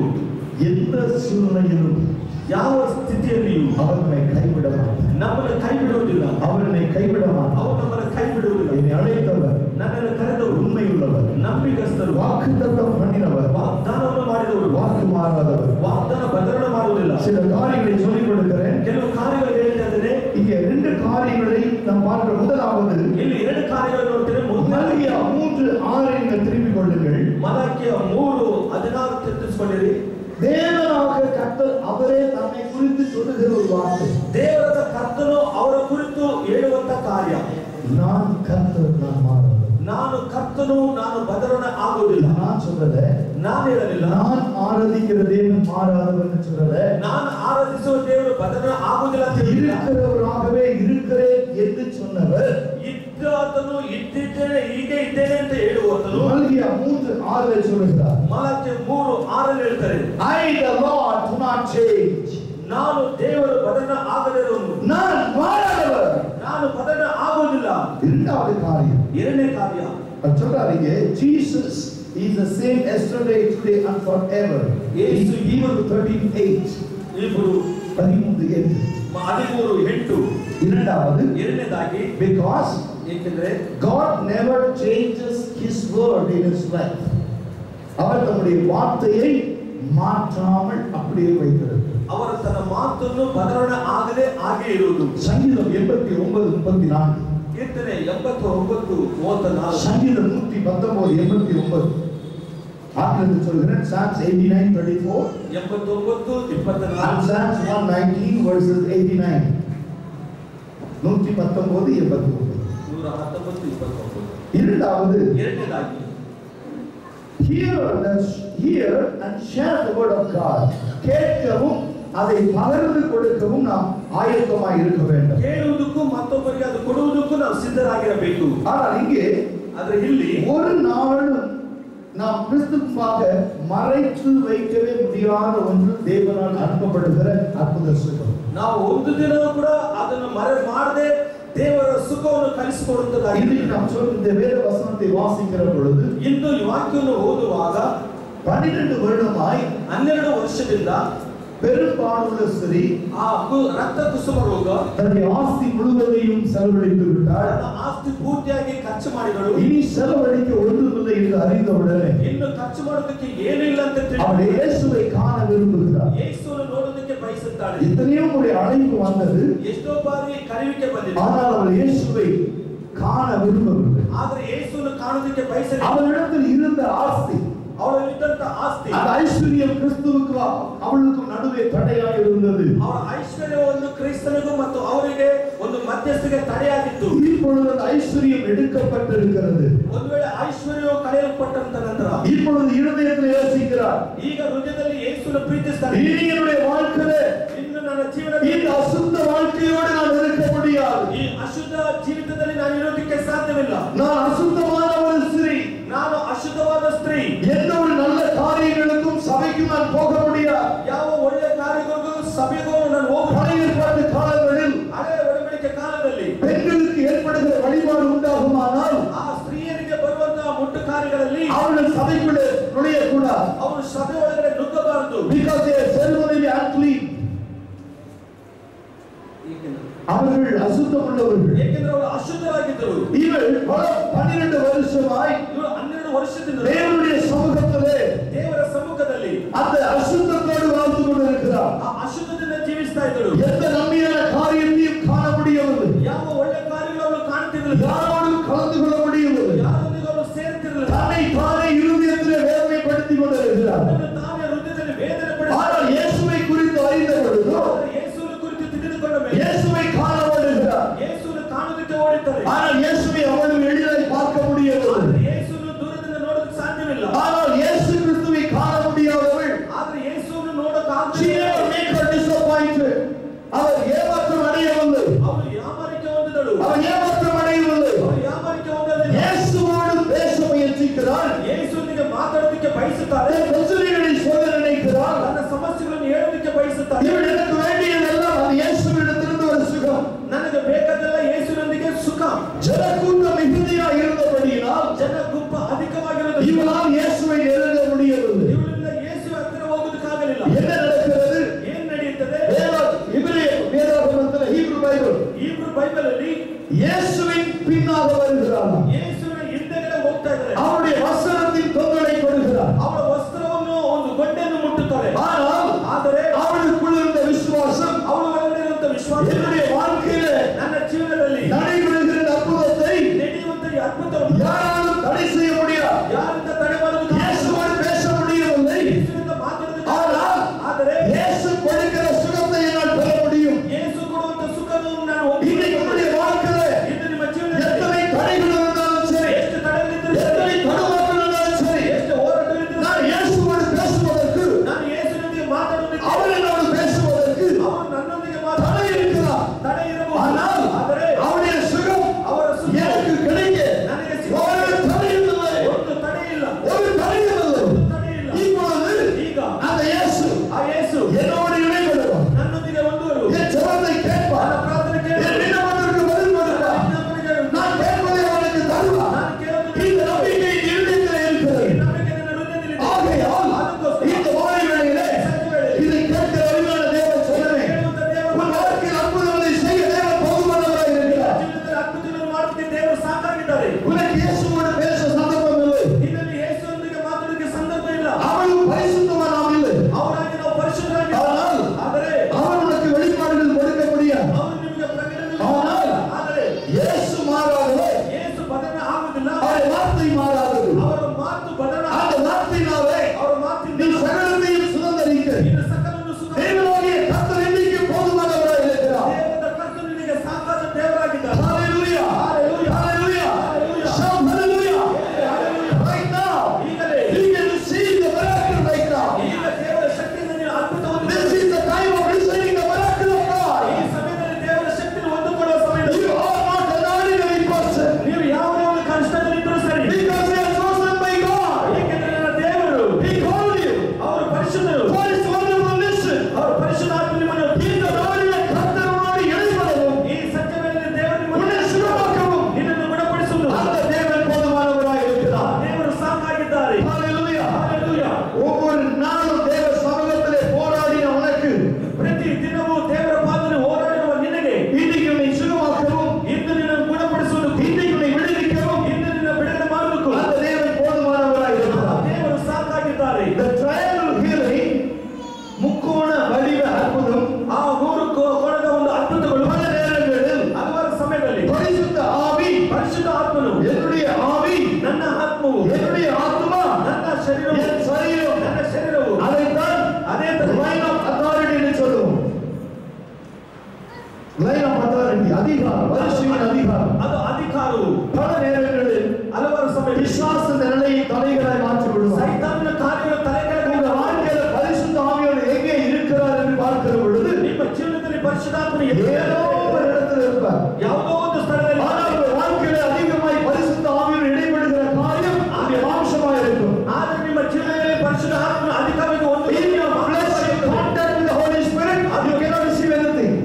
ಮಾಂಸಿಕವಾಗಿರುವುದಾಗಿದ್ದರೆ ಪರಿಶುದ್ಧಾತ್ಮನು ಹೊಂದಿಕೊಳ್ಳೋದಕ್ಕೆ ಸಾಧ್ಯವಿಲ್ಲ. பல நேரங்களில் இப்படித்தான் ஓடுகிறோம். ಹಲವಾರು ಸಮಯದಲ್ಲಿ ಹೀಗೆ ಓಡುವೆವು, ஜெபிக்கிறோம், ಪ್ರಾರ್ಥಿಸ್ತೇವೆ, உபவாசிக்கிறோம், ಉಪವಾಸ ಮಾಡ್ತೇವೆ, வேத வசனத்தை வாசிக்கிறோம். ದೇವರ ವಾಕ್ಯವನ್ನು ஆனால் இருதயத்திலே ಆದರೆ ಕೊನೆ ஆவியானவர் கொடுக்கிற விடுதலை அங்கு இல்லை. ಪವಿತ್ರಾತ್ಮನು ಬಿಡುಗಡೆ ಮಾಡುವಂತ ಕೊನೆ ಇಲ್ಲ. காரணம் என்ன தெரியுமா? ಕಾರಣವೇನು ಗೊತ್ತಾ? பரிசுத்த ஆவி கொடுக்கிற அபிஷேகத்தை ಪರಿಶುದ್ಧ ಆತ್ಮನು ಕೊಡುವಂತ ಅಭಿಷೇಕ உனக்குள் இருக்கிற ஆவி பெற்றுக்கொள்ள வேண்டும். ನಿಮ್ಮ ಒಳಗಡೆ ಇರುವಂತ ಆ ಆತ್ಮ ಹೊಂದಿಕೊಳ್ಳಬೇಕು. You have to receive the Holy Spirit on your spirit.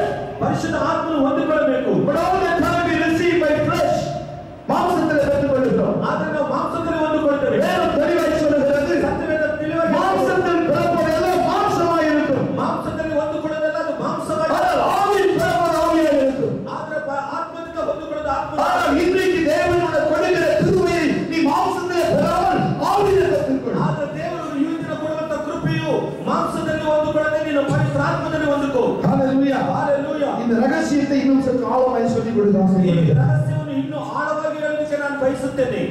ஆத்துமா என்ன செய்கிறது? செய்கிறது? ಆತ್ಮ ಏನು ಮಾಡುತ್ತದೆ? சரீரம் என்ன செய்கிறது? ಶರೀರ ಏನು ಮಾಡುತ್ತದೆ? அந்த ஒரு ரகசியத்தை நான் சொல்லிக் கொடுக்கிறேன். ಒಂದು ರಹಸ್ಯವನ್ನು ಹೇಳಿಕೊಡ್ತೇನೆ. உங்களுடைய வாழ்க்கையில ஆவியானவருக்கு எந்த இடத்தை கொடுத்திருக்கிறீர்கள்? ನಿಮ್ಮ ಜೀವನದಲ್ಲಿ ಪವಿತ್ರಾತ್ಮನಿಗೆ ಯಾವ ಸ್ಥಳವನ್ನು ಕೊಟ್ಟಿದ್ದೀರಾ? உங்களுடைய வாழ்க்கையில உங்கள் சரீரத்திலே மாம்சம் வெளிப்படுமானால், ನಿಮ್ಮ ಜೀವನದಲ್ಲಿ ನಿಮ್ಮ ಶರೀರದಲ್ಲಿ ಮಾಂಸವು ಮುಂದುವರಿಬೇಕಾದ್ರೆ உங்கள் மாம்சம் உங்கள் ஆவியை ஆட்கொண்டு விடும். ನಿಮ್ಮ ಮಾಂಸವು ಆ ಆತ್ಮವನ್ನು ಅದು ಹತೋಟಿಯಲ್ಲಿಟ್ಟುಕೊಳ್ಳುತ್ತದೆ. Soul seeks to live alone. ಆತ್ಮವು ಮಾಂಸವು ಆತ್ಮವನ್ನು ಹತೋಟಿ ஆளுகை செய்யும். ಅದು ಆಳ್ವಿಕೆ ಮಾಡುತ್ತದೆ. உங்கள் சரீரம் ನಿಮ್ಮ ಶರೀರ உங்களுக்குள்ள இருக்கிற ஆவியை ನಿಮ್ಮ ಒಳಗಡೆ ಇರುವಂತಹ ಆತ್ಮ ஆளுகை செய்யும். ಅದು ಆಳ್ವಿಕೆ He ಮಾಡುತ್ತದೆ. tries to rule. ಅದು ಆಳ್ವಿಕೆ ಮಾಡುತ್ತದೆ. பல நேரங்களில் ಹಲವಾರು ಸಮಯದಲ್ಲಿ intellectual will, அதாவது நம்ம சுயத்தினாலே சுய சித்தத்தினாலே இந்த சரீர சுகத்தை பெற முடியாதபடி ஆவியை உங்கள் சரீரம் ஆட்கொண்டு விடும். ಕೆಲವು ಸಮಯದಲ್ಲಿ ನಮ್ಮ ಶರೀರದಲ್ಲಿ ಆ ಒಳ್ಳೆ ಕಾರ್ಯಗಳನ್ನು ಹೊಂದಿಕೊಳ್ಳದ ಕಾರಣಕ್ಕೋಸ್ಕರ ಆತ್ಮವು ಅದು ಹತೋಟಿಯಲ್ಲಿ ಇಟ್ಟುಕೊಳ್ಳುತ್ತದೆ. பல நேரங்களில் ಹಲವಾರು ಸಮಯದಲ್ಲಿ ಜಪಿக்கிற பொழுது ಪ್ರಾರ್ಥನೆ ಮಾಡುವಾಗ we became very emotional. ನಾವು ತುಂಬಾ ಭಾವದಲ್ಲಿ ಪ್ರಾರ್ಥಿಸ್ತೇವೆ. ಇದನ್ನ ಇದೇನಾಗುತ್ತದೆ? emotional control your Holy Spirit. emotion வந்து பரிசுத்த ஆவியை கண்ட்ரோல் பண்ணிரும். ಎಮೋಷನ್ ಬಂದು ಆ ಪರಿಶುದ್ಧ ಆತ್ಮ ಹತೋಟಿಯಲ್ಲಿ ತೆಗೆದುಕೊಳ್ಳುತ್ತದೆ. ಅದನ್ನು ತಿಳಿದುಕೊಳ್ಳಿ. சரீரம் ஆவியை ஆளுகை செய்ய முயற்சி செய்கிறது. ಶರೀರ ಆತ್ಮವನ್ನು ಆಳ್ವಿಕೆ ಮಾಡೋದಕ್ಕೆ ಪ್ರಯತ್ನ ಮಾಡುತ್ತದೆ. instinct and drive உங்களுடைய சரீரத்துல ஒரு நீங்கள் சாப்பிடுகிற உணவை கூட உங்களால் ஜீரணிக்க முடியாதபடி அந்த சரீரம் ஆவியினாலே கட்டுப்படுத்தப்படாமல் இந்த சரீரம் ஆவியை கட்டுப்படுத்திவிடும். ಕೆಲವು ಸಮಯದಲ್ಲಿ ನೀವು ತಿಂದಿರುವಂತಹ ಊಟವನ್ನು ಜೀರ್ಣ ಮಾಡಕ್ಕೆ ಆಗದ ಹಾಗೆ ನಿಮ್ಮ ಶರೀರ ಆತ್ಮವನ್ನು ಹತೋಟಿಯಲ್ಲಿ ಇಟ್ಟುಕೊಳ್ಳುತ್ತದೆ. கிறிஸ்துவை எடுத்துக்கொள்ளணும். ಕ್ರಿಸ್ತನು ತೆಗೆದುಕೊಳ್ಳಿರಿ. மத்தேயு 4 அதிகாரத்தில் ಮತ್ತೆ 4ನೇ ಅಧ್ಯಾಯದಲ್ಲಿ இயேசு கிறிஸ்து இரவும் பகலும் புசியாமலும் குடியாமலும் 40 நாள் உபவாசம் இருக்கிறார். ಯೇಸು ಕ್ರಿಸ್ತನು ತಿನ್ನದೆ ಉಣ್ಣದೆ 40 ದಿವಸ ಉಪವಾಸ ಇದ್ದಾರಂತ ವಾಕ್ಯ ಹೇಳುತ್ತದೆ. The Christ spirit control Christ body. கிறிஸ்துவின் ஆவி கிறிஸ்துவின் சரீரத்தை ஆளுகை செய்கிறது. ಕ್ರಿಸ್ತನ ಆತ್ಮವು ಕ್ರಿಸ್ತನ ಶರೀರವನ್ನು ಆಳ್ವಿಕೆ ಮಾಡುತ್ತದೆ. இதை நாம் சுதந்திரிக்க முடியாததினாலே ಇದು ನಾವು ಸುಖ ಹೊಂದದ ಕಾರಣ பல நேரங்களில் உபவாசத்தின் போது ಹಲವಾರು ಸಮಯದಲ್ಲಿ ಉಪವಾಸ ಇರುವಾಗ நம்முடைய மாம்சம் ஆவியை மேற்கொள்ளுகிறபடினால் ನಮ್ಮ ಶರೀರ ಆತ್ಮವನ್ನು ಹತೋಟಿಯಲ್ಲಿಟ್ಟಿರುವಾಗ தேவனால் கிடைக்க வேண்டிய அற்புதங்களை கிடைக்காமல் செய்கிறது. ದೇವರಿಂದ ಅದ್ಭುತಗಳನ್ನು ಹೊಂದಿಕೊಳ್ಳದಿರ ಹಾಗೆ ಅದು ಹತೋಟಿಯಲ್ಲಿ ಇಟ್ಟುಕೊಂಡಿರುತ್ತದೆ. உங்களுடைய மாம்சம் ஆவியை ஆளுகை செய்யுமானால் ನಿಮ್ಮ ಮಾಂಸವು ಆ ಶರೀರವನ್ನು ಆಳ್ವಿಕೆ ಮಾಡುವುದಾದರೆ உங்கள் ஆத்மா ஆவியை ஆளுகை செய்யுமானால் ನಿಮ್ಮ ಆತ್ಮವು ಆ ಪ್ರಾಣವನ್ನು ಆಳ್ವಿಕೆ ಮಾಡುವುದಾದರೆ உங்களுக்குள்ள இருக்கிற ஆவி செத்ததா இருக்கும். ನಿಮ್ಮ ಒಳಗಡೆ ಇರುವಂತಹ ಆ ಆತ್ಮವು ಸತ್ತದ್ದಾಗಿದೆ. அந்த மரித்த ஒரு ஆவியை யார் ஆளுகை செய்வார்? ಆ ಸತ್ತದಂತ ಆತ್ಮ ದೇವರನ್ನು ಆರಾಧನೆ ಮಾಡುವ பிசாசு அதை ஆளுகை செய்வார். ಸೈತಾನನು ಆಳ್ವಿಕೆ ಮಾಡುತ್ತಾರೆ. அப்பதான் அநேகர் சொல்லுவாங்க ಆಗ ಅನೇಕ ಜನರು ಹೇಳ್ತಾರೆ, ಬ್ರದರ್ ಈ ಸ್ಥಳದಲ್ಲಿ ನಾನು ಹೋಗ್ತಾ ಇದ್ದೆ ಸೈತಾನ ನನ್ನ ಹಿಡಿಯಿತು. If you are perfect spirit, evil cannot enter your body. Amen. Praise the Lord. நீங்கள் தேவனுடைய ஆவியினால் நடத்தப்படுவீர்களானால் ನೀವು ದೇವರ ಆತ್ಮದಿಂದಲೇ ನೀವು ನಡೆಯುವುದಾದರೆ எந்த ஆவியும் உங்களை தொட முடியாது. ಯಾವ ಆವಿಯೂ ನಿಮ್ಮನ್ನು ಮುಟ್ಟುವುದಿಲ್ಲ. கிட்டத்தட்ட ஒரு 16 ஆவிகள் இருக்கு. ಸುಮಾರು 16 ದುರಾತ್ಮಗಳಿದೆ. அது பார்த்தீங்கன்னா அசுத்த ஆவி, ಆ ರೀತಿ ಅಶುದ್ಧ ಆತ್ಮ, பொல்லாத ஆவி, ಆ ಕೆಟ್ಟ எரிச்சல் ஆவி, ಉರಿ ಆವಿ, குழப்பம் பண்ணுகிற ஆவி, கலவரை சொல்லுகிற ஆவி, ಸುಳ್ಳು ಹೇಳುವ ಆತ್ಮ, மாம்ச கிரியைகளை வெளிப்படுத்துகிற ஆவி, ಮಾಂಸಿಕ ಕ್ರಿಯೆಗಳು 16 ஆவிகள் இருக்கு. ಈ ರೀತಿ ಕೆಟ್ಟ ಆವಿಗಳಿದೆ. நீ பரிசுத்த ஆவியானவரால் ஆவியினாலே நடந்து கொள்வீர்களானால் ನೀವು ಪರಿಶುದ್ಧ ಆತ್ಮನ ಆತ್ಮದಲ್ಲಿ ನೀವು ನಡೆಯುವುದಾದರೆ எந்த ஒரு பொல்லாத கிரியைகளும் உங்களை அணுகாதபடி தேவ ஆவியானவர் உங்களை ஆளுகை செய்வார். ಯಾವ ಕೆಟ್ಟ ದುರಾತ್ಮಗಳು ನಿಮ್ಮನ್ನು ಮುಟ್ಟಿದವರಿಗೆ ದೇವರ ಪವಿತ್ರಾತ್ಮ ನಿಮ್ಮನ್ನು ಆಳ್ವಿಕೆ ಮಾಡುವುದು. அது மாத்திரமல்ல, ಅದು ಮಾತ್ರವಲ್ಲ, பிசாசை மேற்கொள்ளுகிற சக்தி தேவன் உங்களுக்கு வசனத்தின் மூலமாய் கொடுப்பார். ಸೈತಾನನ ಎಲ್ಲ ಶಕ್ತಿಗಳನ್ನು ಮುರಿಯುವುದಕ್ಕೆ ದೇವರು ನಿಮಗೆ ಶಕ್ತಿ ಕೊಟ್ಟು ನಡೆಸುವರು. இரவும் பகலும் புசியாமலும் குடியாமலும் 40 நாள் இயேசு உபவாசம் இருந்த பொழுது ರಾತ್ರಿ ಹಗಲು 40 ದಿವಸ ಉಪವಾಸವಾಗಿ ಯೇಸು ಇರುವಾಗ இயேசுவானவர் பிசாசை மேற்கொள்ளுகிறார் என்று வேதம் சொல்கிறது. ಯೇಸು ಆದರೂ ಸೈತಾನನ್ನು ಅವರ ನಾಶ ಮಾಡೋದಕ್ಕೆ ಸತ್ಯವೇದ ವಾಕ್ಯ ಹೇಳುತ್ತದೆ. கிறிஸ்துவினுடைய ஆவி, ಕ್ರಿಸ್ತನ ಆತ್ಮ தேவன் முன்வைக்கிறார். ದೇವರು ಕೊಡುವಂತ ವಾಕ್ಯಗಳನ್ನು ಸೈತಾನನು ದೇವರ ಮುಂದಗಡೆ ಇಡ್ತಾ ಇದ್ದಾರೆ. சில காலம் அவரை விட்டு பிரிந்திருந்தார். ಕೆಲವು ಸಮಯವು ಅವರನ್ನು ಬಿಟ್ಟು ದೂರ ಹೋಗಿದ್ದರು. This is what going to happen today. ಇದು ಈ ದಿನ ಅದು ನಡೆಯುತ್ತದೆ. இங்கு உட்கார்ந்து கொண்டிருக்கிற சிறு பிள்ளைகள் முதற்கொண்டு பெரியவர்கள் வரைக்கும் ಈ ಕುಳಿತಿರುವಂತ ಚಿಕ್ಕ ಮಕ್ಕಳಿಂದ ದೊಡ್ಡವರವರೆಗೂ மாம்சத்த கிரியைகளை அழிக்க போகிறோம். ಮಾಂಸಿಕ ಕ್ರಿಯೆಗಳು ನಾಶವಾಗುತ್ತವೆ. ஆவியினால் தேவன் கொடுக்கிற அற்புதங்களை பெற்றுக்கொள்ள போகிறோம். ಆತ್ಮದಿಂದ ಕೊಡುವಂತ ದೇವರ ಅದ್ಭುತಗಳನ್ನು ಒಂದು The Holy Spirit is going to take control of your body, soul and the spirit. பரிசுத்த ஆவி உங்கள் ஆவி ஆத்மா சரீரத்தை ஆட்கொள்ள போகிறார். ಪರಿಶುದ್ಧಾತ್ಮನು ನಿಮ್ಮ ಪ್ರಾಣ ಆತ್ಮ ಶರೀರವನ್ನು ದೇವರ ಹತೋಟಿಗೆ ತೆಗೆದುಕೊಳ್ಳುವರು. எவ்வளவு பேருக்கு அந்த நம்பிக்கை இருக்கிறது? ಎಷ್ಟು ಜನರಿಗೆ ನಂಬಿಕೆ ಇದೆ? I think my time is 8. Sorry. My time is 8. I don't know. You asked me this week, we planning to organize online prayer. எவ்வளவு பேர் முழு ஜெபம் செய்யலாம் இன்னைக்கு? ಎಷ್ಟು ಜನರು ಪೂರ್ತಿ ರಾತ್ರಿ ಪ್ರಾರ್ಥನೆ ಕೂಟ ನಡೆಸ್ತಾರೆ ಎಂಬುದಾಗಿ நான் ரெடியா இருக்கேன். ஏன்னா இந்த நாளிலே ಏಕೆಂದರೆ ಈ ದಿನದಲ್ಲಿ எங்க ஊழியத்துல நடக்கிற உபவாச கூட்டத்தை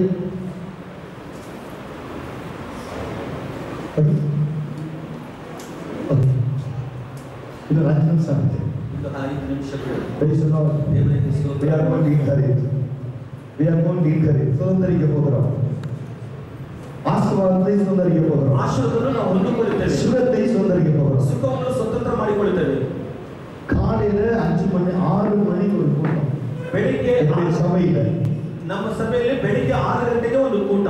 11 மணிலிருந்து 2 மணி வரைக்கும் இரண்டாவது கூட்டம். 11:30 2:30 ಗಂಟೆವರೆಗೂ இப்ப நான் நிக்கிறது மூன்றாவது கூட்டம். ಇದು ನಿಂತಿರೋದು 3ನೇ ಕೂಟ. இந்த சபையில 40 நாள் உபவாசம். ನಮ್ಮ ಸಭೆಯಲ್ಲಿ 40 ದಿವಸ ಉಪವಾಸ. இன்னைக்கு மூன்றாவது நாள். ಇದು ಈ ದಿನ 3ನೇ ದಿನ. Praise the Lord. ದೇವರಿಗೆ ಸ್ತೋತ್ರ. அது 40 நாளும் 3 வேளை நம்ம ஜெபிக்க போகிறோம். ಆ 40 ದಿವಸವೂ 3 ಸಮಯ ನಾವು ಪ್ರಾರ್ಥನೆ ಮಾಡ್ತೇವೆ. ಆದರೆ தேவன் இன்றைக்கு உங்களுக்கு மேல் அனுப்புகிற அபிஷேகம் வித்தியாசமா இருக்கும். ದೇವರು ನಿಮ್ಮ ಮೇಲೆ ಕಳಿಸುವಂತ ಅಭಿಷೇಕ ವ್ಯತ್ಯಾಸವಾಗಿ ಇರುತ್ತದೆ. Praise the Lord. Praise the Lord. எழுந்து நிற்போமா? ನಾವೆಲ್ಲರೂ ಎದ್ದು ನಿಲ್ಲೋಣ. I don't want to take your time. தேவனுடைய அற்புதத்தை சுதந்திரிப்பதற்கு ದೇವರ ಅದ್ಭುತವನ್ನು ಹೊಂದಿಕೊಳ್ಳುವುದಕ್ಕೆ உனக்கு எந்த தடையும் இல்லை. ನಿನಗೆ ಯಾವ ತಡೆ ಇಲ್ಲ. இங்கே ஒரு கணவன் மனைவி வந்திருக்கிறார். ಇಲ್ಲಿ ಒಂದು ಗಂಡ ಹೆಂಡತಿ Husband and wife. ಗಂಡ ಹೆಂಡತಿ. So many years we have misunderstanding. ಅನೇಕ ವರ್ಷಗಳು ನಿಮಗೆ ಒಂದು ಅನುಮಾನವು. நீங்கள் இருவரும் ஒருவரை புரிந்து கொள்வதில்லை. ನೀವಿಬ್ಬರು ಒಬ್ಬರಿಗೊಬ್ಬರು ಅರ್ಥ ಮಾಡಿಕೊಳ್ಳುತ್ತಿಲ್ಲ. கணவனுக்கு தெரியாமல் மனைவியும், ಗಂಡನಿಗೆ ಗೊತ್ತಿಲ್ಲದ ಹೆಂಡತಿಯು, மனைவிக்கு தெரியாமல் கணவனும், ಹೆಂಡತಿಗೆ ಗೊತ್ತಿಲ್ಲದ ಗಂಡನು ஏன் இந்த உலகத்தில் வாழ வேண்டும்? ಏಕೆ ಜೀವನದಲ್ಲಿ ನಾವು ஐயோ என் மனைவியை புரிந்து கொள்ளவில்லை, ಅಯ್ಯೋ ನನ್ನ ಹೆಂಡತಿನ ಅರ್ಥ ஐயோ என் கணவன் புரிந்து கொள்ளவில்லை, ಅಯ್ಯೋ ನನ್ನ ಗಂಡನನ್ನ ಅರ್ಥ ಮಾಡಿಕೊಳ್ಳ நான் ஏன் உயிரோடு இருக்கவேன்? ನಾನು ಏಕೆ ಜೀವಂತವಾಗಿ நான் மரித்தால் நலமாக இருக்குமே, ನಾನು ಸತ್ತರೆ ಒಳ್ಳೆಯ ஐயோ நான் மரித்தால் நலமாக இருக்குமே. ಅಯ್ಯೋ ನಾನು ಸತ್ತರೆ ಒಳ್ಳೆಯದಾಗಿರುತ್ತದೆ. ஆனால் கர்த்தர் சொல்கிறார், ಅದರ ಕರ್ತನೆ ಹೇಳ್ತಾನೆ, இந்த நாளிலும் கர்த்தர் உன்னை வித்தியாசமாய் பயன்படுத்த போகிறார். ಈ ದಿನದಲ್ಲಿ ಕರ್ತನನ್ನು ವ್ಯತ್ಯಾಸವಾಗಿ ನಡೆಸುವರು. கர்த்தர் உன் வேறுபாடுகளை எடுத்து மாற்றுகிறார். ಕರ್ತನಿಂದ ತಲೆಬರವನ್ನು ದೇವರು ಬದಲಾವಣೆ ಮಾಡುವರು. இன்னைக்கு உன் வாழ்க்கையில் ஒரு புதிய அத்தியாயம் தொடங்குகிறது. ಇಂದಿನ ಜೀವನದಲ್ಲಿ ಒಂದು ಅಧ್ಯಾಯ ಮುಂದುವರಿಯುತ್ತದೆ. இன்னைக்கு தேவன் செய்கிறார். ಇನ್ನವತ್ತೇ ಅದನ್ನು ಮಾಡುವರು. ಇನ್ನೊಂದು ತಾಯಿ தன் மகனுடைய திருமணத்திற்காக வேதனையோடு வந்திருக்கிறார்கள். ತನ್ನ ಮಗನ ಮದುವೆಗಾಗಿ ವೇದನೆಯಾಗಿ ಬಂದಿದ್ದೀವಿ. என் மகனுக்கு வயது ஆகிக்கொண்டே இருக்கிறது. ಅಯ್ಯೋ ನನ್ನ ಮಗನಿಗೆ ವಯಸ್ಸು ಆಗುತ್ತಾ ಇದೆ. யார் வந்து பார்த்தாலும் ಯಾರು ಬಂದು ನೋಡಿ ஏதாவது ஒரு குறை சொல்லுகிறார்கள். ಯಾವ್ದಾದ್ರು ಒಂದು ಕೊರತೆ ಹೇಳ್ತಾರೆ. என் மகனுக்கு திருமணம் நடக்குமா? ನನ್ನ ಮಗನಿಗೆ ಮದುವೆ ನಡೀತದ. எத்தனை ஜெபம், ಅಯ್ಯೋ ஐயோ எத்தனை உபவாசம், ಅಯ್ಯೋ ಎಷ್ಟೊಂದು ಉಪವಾಸ. எந்த காரியம் நடக்கவில்லை, ಯಾವ ಕಾರ್ಯ ನಡೆಯಲಿಲ್ಲ. எந்த காரியம் நடக்கவில்லை. ಯಾವ ಕಾರ್ಯ ನಡೆಯಲಿಲ್ಲ. என் மகனுடைய வாழ்க்கை ஏனாகும்? ನನ್ನ ಮಗನ ಜೀವನತೆ ಏನಾಗುತ್ತದೆ? உடைக்கப்பட்ட அன்பு சகோதரி, ಒಡೆಯಲ್ಪಟ್ಟಂತ ಸಹೋದರಿ, கர்த்தருடைய வல்லமை உனக்கு மேல் இறங்கி வருகிறது. ದೇವರ ಬಲವು ನಿನ್ನ ಮೇಲೆ ನಡೀತಾ ಇದೆ. அக்டோபர் மாதம், ದೇವರ ಅದ್ಭುತ அக்டோபர் மாதம், ನಿನ್ನ ಕಡೆ அக்டோபர், ನವೆಂಬರ್ ಅಕ್ಟೋಬರ್ ಅಲ್ಲಿ sorry, don't interrupt the Holy Spirit. Month of October, your daughter is going to be wedded. உன்னுடைய மகளுடைய திருமணம் அக்டோபர் மாதம் நடக்கும். ನಿನ್ನ ಮಗಳ ಮದುವೆ ಅಕ್ಟೋಬರ್ ಅಲ್ಲಿ ನಡೆಯುತ್ತದೆ. நீ நினைக்கலாம், ನೀ ನೆನೆಸಬಹುದು எத்தனை காலம் இருக்கிறது? ಎಷ್ಟೊಂದು ಕಾಲಗಳಿದೆ. ಇದು ஒரு மாதம் கடந்து விடும், ಒಂದು ತಿಂಗಳು ಕಳೆದು ಹೋಗುತ್ತೆ. அக்டோபர் வந்து விடும். ಅಕ್ಟೋಬರ್ ಬಂದ್ಬಿಡುತ್ತೆ. இந்த காரியம் நடக்குமா? ಈ ಕಾರ್ಯ ನಡೀತದ இதே இயேசு அழைக்கிறார்ல, ಇದೇ ಯೇಸು ನೀವು உன் மகளும் ನಿನ್ನ ಮಗಳು உன் மருமகனும் ನಿನ್ನ ಮರುಮಗಳು ஒரு பெரிய சாட்சி சொல்லுவீர்கள். ಒಂದು ದೊಡ್ಡ ಸಾಕ್ಷಿಯಲ್ಲಿ கர்த்தர் செய்ய போகிறார். கர்த்தர் செய்வார். ஹalleluya. Hallelujah. ஓ ரஷாவானி போகிறது. தேவனுடைய வல்லமை உங்களிடத்தில் இறங்கி வந்து கொண்டிருக்கிறது. கர்த்தருடைய அபிஷேகம் இறங்கி வந்து கொண்டிருக்கிறது. கர்த்தர் பெரிய காரியங்களை உனக்கு செய்ய தேவன் போதுமானவர். கர்த்தருடைய அபிஷேகத்தை கர்த்தருடைய வல்லமையை தேவனுடைய வல்லமை தேவனுடைய அபிஷேகம் பாதம் தனி பாதம் யாரி பாதத்திலிருந்து கர்த்தரை மாற்றுகிறார். பாதத்திலிருந்து ஏதோ ஒரு வியாதி மறைந்து போகிறது. Everything is curable. Everything is curable. சுகம் அக்கறைப்படாது. ಸುಖ ಹೊಂದಲಿ. என் மகனை பெற்றுக் கொள்வாயாக. ಮಗನೇ ಹೊಂದಿಕೋ. அன்பு சகோதரனே, ನನ್ನ ಪ್ರೀತಿ ಸಹೋದರನೇ, வேலையிலே பிரச்சனை, ಕೆಲಸದಲ್ಲಿ ಸಮಸ್ಯೆ, எனக்கு மேல் இருக்கிற அதிகாரி ನನ್ನ ಮೇಲಿರುವಂತಹ ಅಧಿಕಾರಿ என்னை வேலையிலிருந்து எடுத்து விட வேண்டும் என்று ನನ್ನ ಕೆಲಸದಿಂದ ಎತ್ತಾಗಬೇಕೆಂದು எத்தனையோ சதி ஆலோசனைகளை செய்கிறார். ಎಷ್ಟೋ ಆಲೋಚನೆಗಳನ್ನು ಮಾಡೋರು. ஆனால் ಆದರೆ இந்த நாளில் ಈ ದಿನದಲ್ಲಿ நான் கேட்ட சத்தியத்தினால் உண்டான நம்பிக்கை ನಾನು ಕೇಳಿದ ಸತ್ಯದ ನನ್ನ ನಂಬಿಕೆಯು என் வாழ்க்கையை மாற்ற போகிறது. ನನ್ನ ಜೀವನ ಬದಲಾಗುತ್ತದೆ. இந்த விசுவாச அறிக்கை உன் இருதயத்தில் சொல்லிக் கொண்டிருக்கிறார். ಈ ನಂಬಿಕೆ ಅರಿಕೆಯು ನಿನ್ನ ಹೃದಯದಲ್ಲಿ ಹೇಳ್ತಾ ಇದೆ. எந்த மனிதன் வேலையில தொலைகின்றானோ ಯಾವ ಮನುಷ್ಯನು ನಿನ್ನ ಕೆಲಸಕ್ಕೆ அந்த ತಡೆಯಲಾಗ மனிதனை இந்த இடத்திலிருந்து தேவன் மாற்ற போகிறார். ಮನುಷ್ಯನ ಪ್ರಾರ್ಥನೆ Hallelujah. Hallelujah. People are glory to God. In the name of Jesus. In the name of Jesus. Thank you, Lord. அன்பினானவரே, ಪ್ರೀತಿಯ ದೇವರೇ, இம்மட்டும் ಇದುವರೆಗೂ எங்களை நடத்தினீர். ನನ್ನನ್ನು ನಡೆಸಿದ್ದೀರಿ, எங்களை நடத்தினீர். ನಮ್ಮನ್ನು ನಡೆಸಿದ್ದೀರಿ. இந்த ஜெப கோபுரத்துல ಈ ಪ್ರಾರ್ಥನೆ ಗೋಪುರದಲ್ಲಿ இன்றைக்கு ಇವತ್ತು நீர் அனுப்பின வல்லமை, ನೀವು ಕಳಿಸಿದ ಬಲವು, நீர் இறங்கின அபிஷேகம், ಇಳಿದ ಅಭಿಷೇಕ, உம்முடைய வல்லமை ನಿನ್ನ ಬಲವು இந்த இடத்துல ಈ ಸ್ಥಳದಲ್ಲಿ இன்னும் நாளுக்கு நாள் ಇನ್ನು ದಿನಗಳಲ್ಲಿ கொழுந்து விட்டு எரியட்டும். ಅದು ಹಾಗೆ ಹತ್ತಿ ಉರಿಯಲಿ, கொழுந்து விட்டு எரியட்டும். ಹತ್ತಿ ಉರಿಯಲಿ ಸ್ವಾಮಿ. இன்றைக்கு வந்த ஜெபத்தை பார்க்கிறோம். ಇಲ್ಲಿ ಬಂದಂತ ಜನಗಳಕ್ಕಿಂತಲೂ இனி நடக்கிற கூட்டங்களில் ಇನ್ನು ನಡೆಯುವಂತ ಕೂಟಗಳಲ್ಲಿ கர்த்தர் பெரிய காரியங்களை செய்யட்டும். ಕರ್ತನು ದೊಡ್ಡ ಕಾರ್ಯ ಮಾಡಲಿ. ஹalleluya. Hallelujah. ஹalleluya. Hallelujah. எங்கள் ஜெபத்தை கேட்டதற்காக நன்றி. ನಮ್ಮ ಪ್ರಾರ್ಥನೆ ಕೇಳಿದ್ದಕ್ಕಾಗಿ ವಂದನೆ. இயேசுவின் நாமத்தில் ಯೇಸುವಿನ ನಾಮವನ್ನು ஜெபிக்கிறேன் பிதாவே. ಪ್ರಾರ್ಥಿಸುತ್ತೇನೆ ತಂದೆಯೇ. ಆಮೆನ್. ಆಮೆನ್.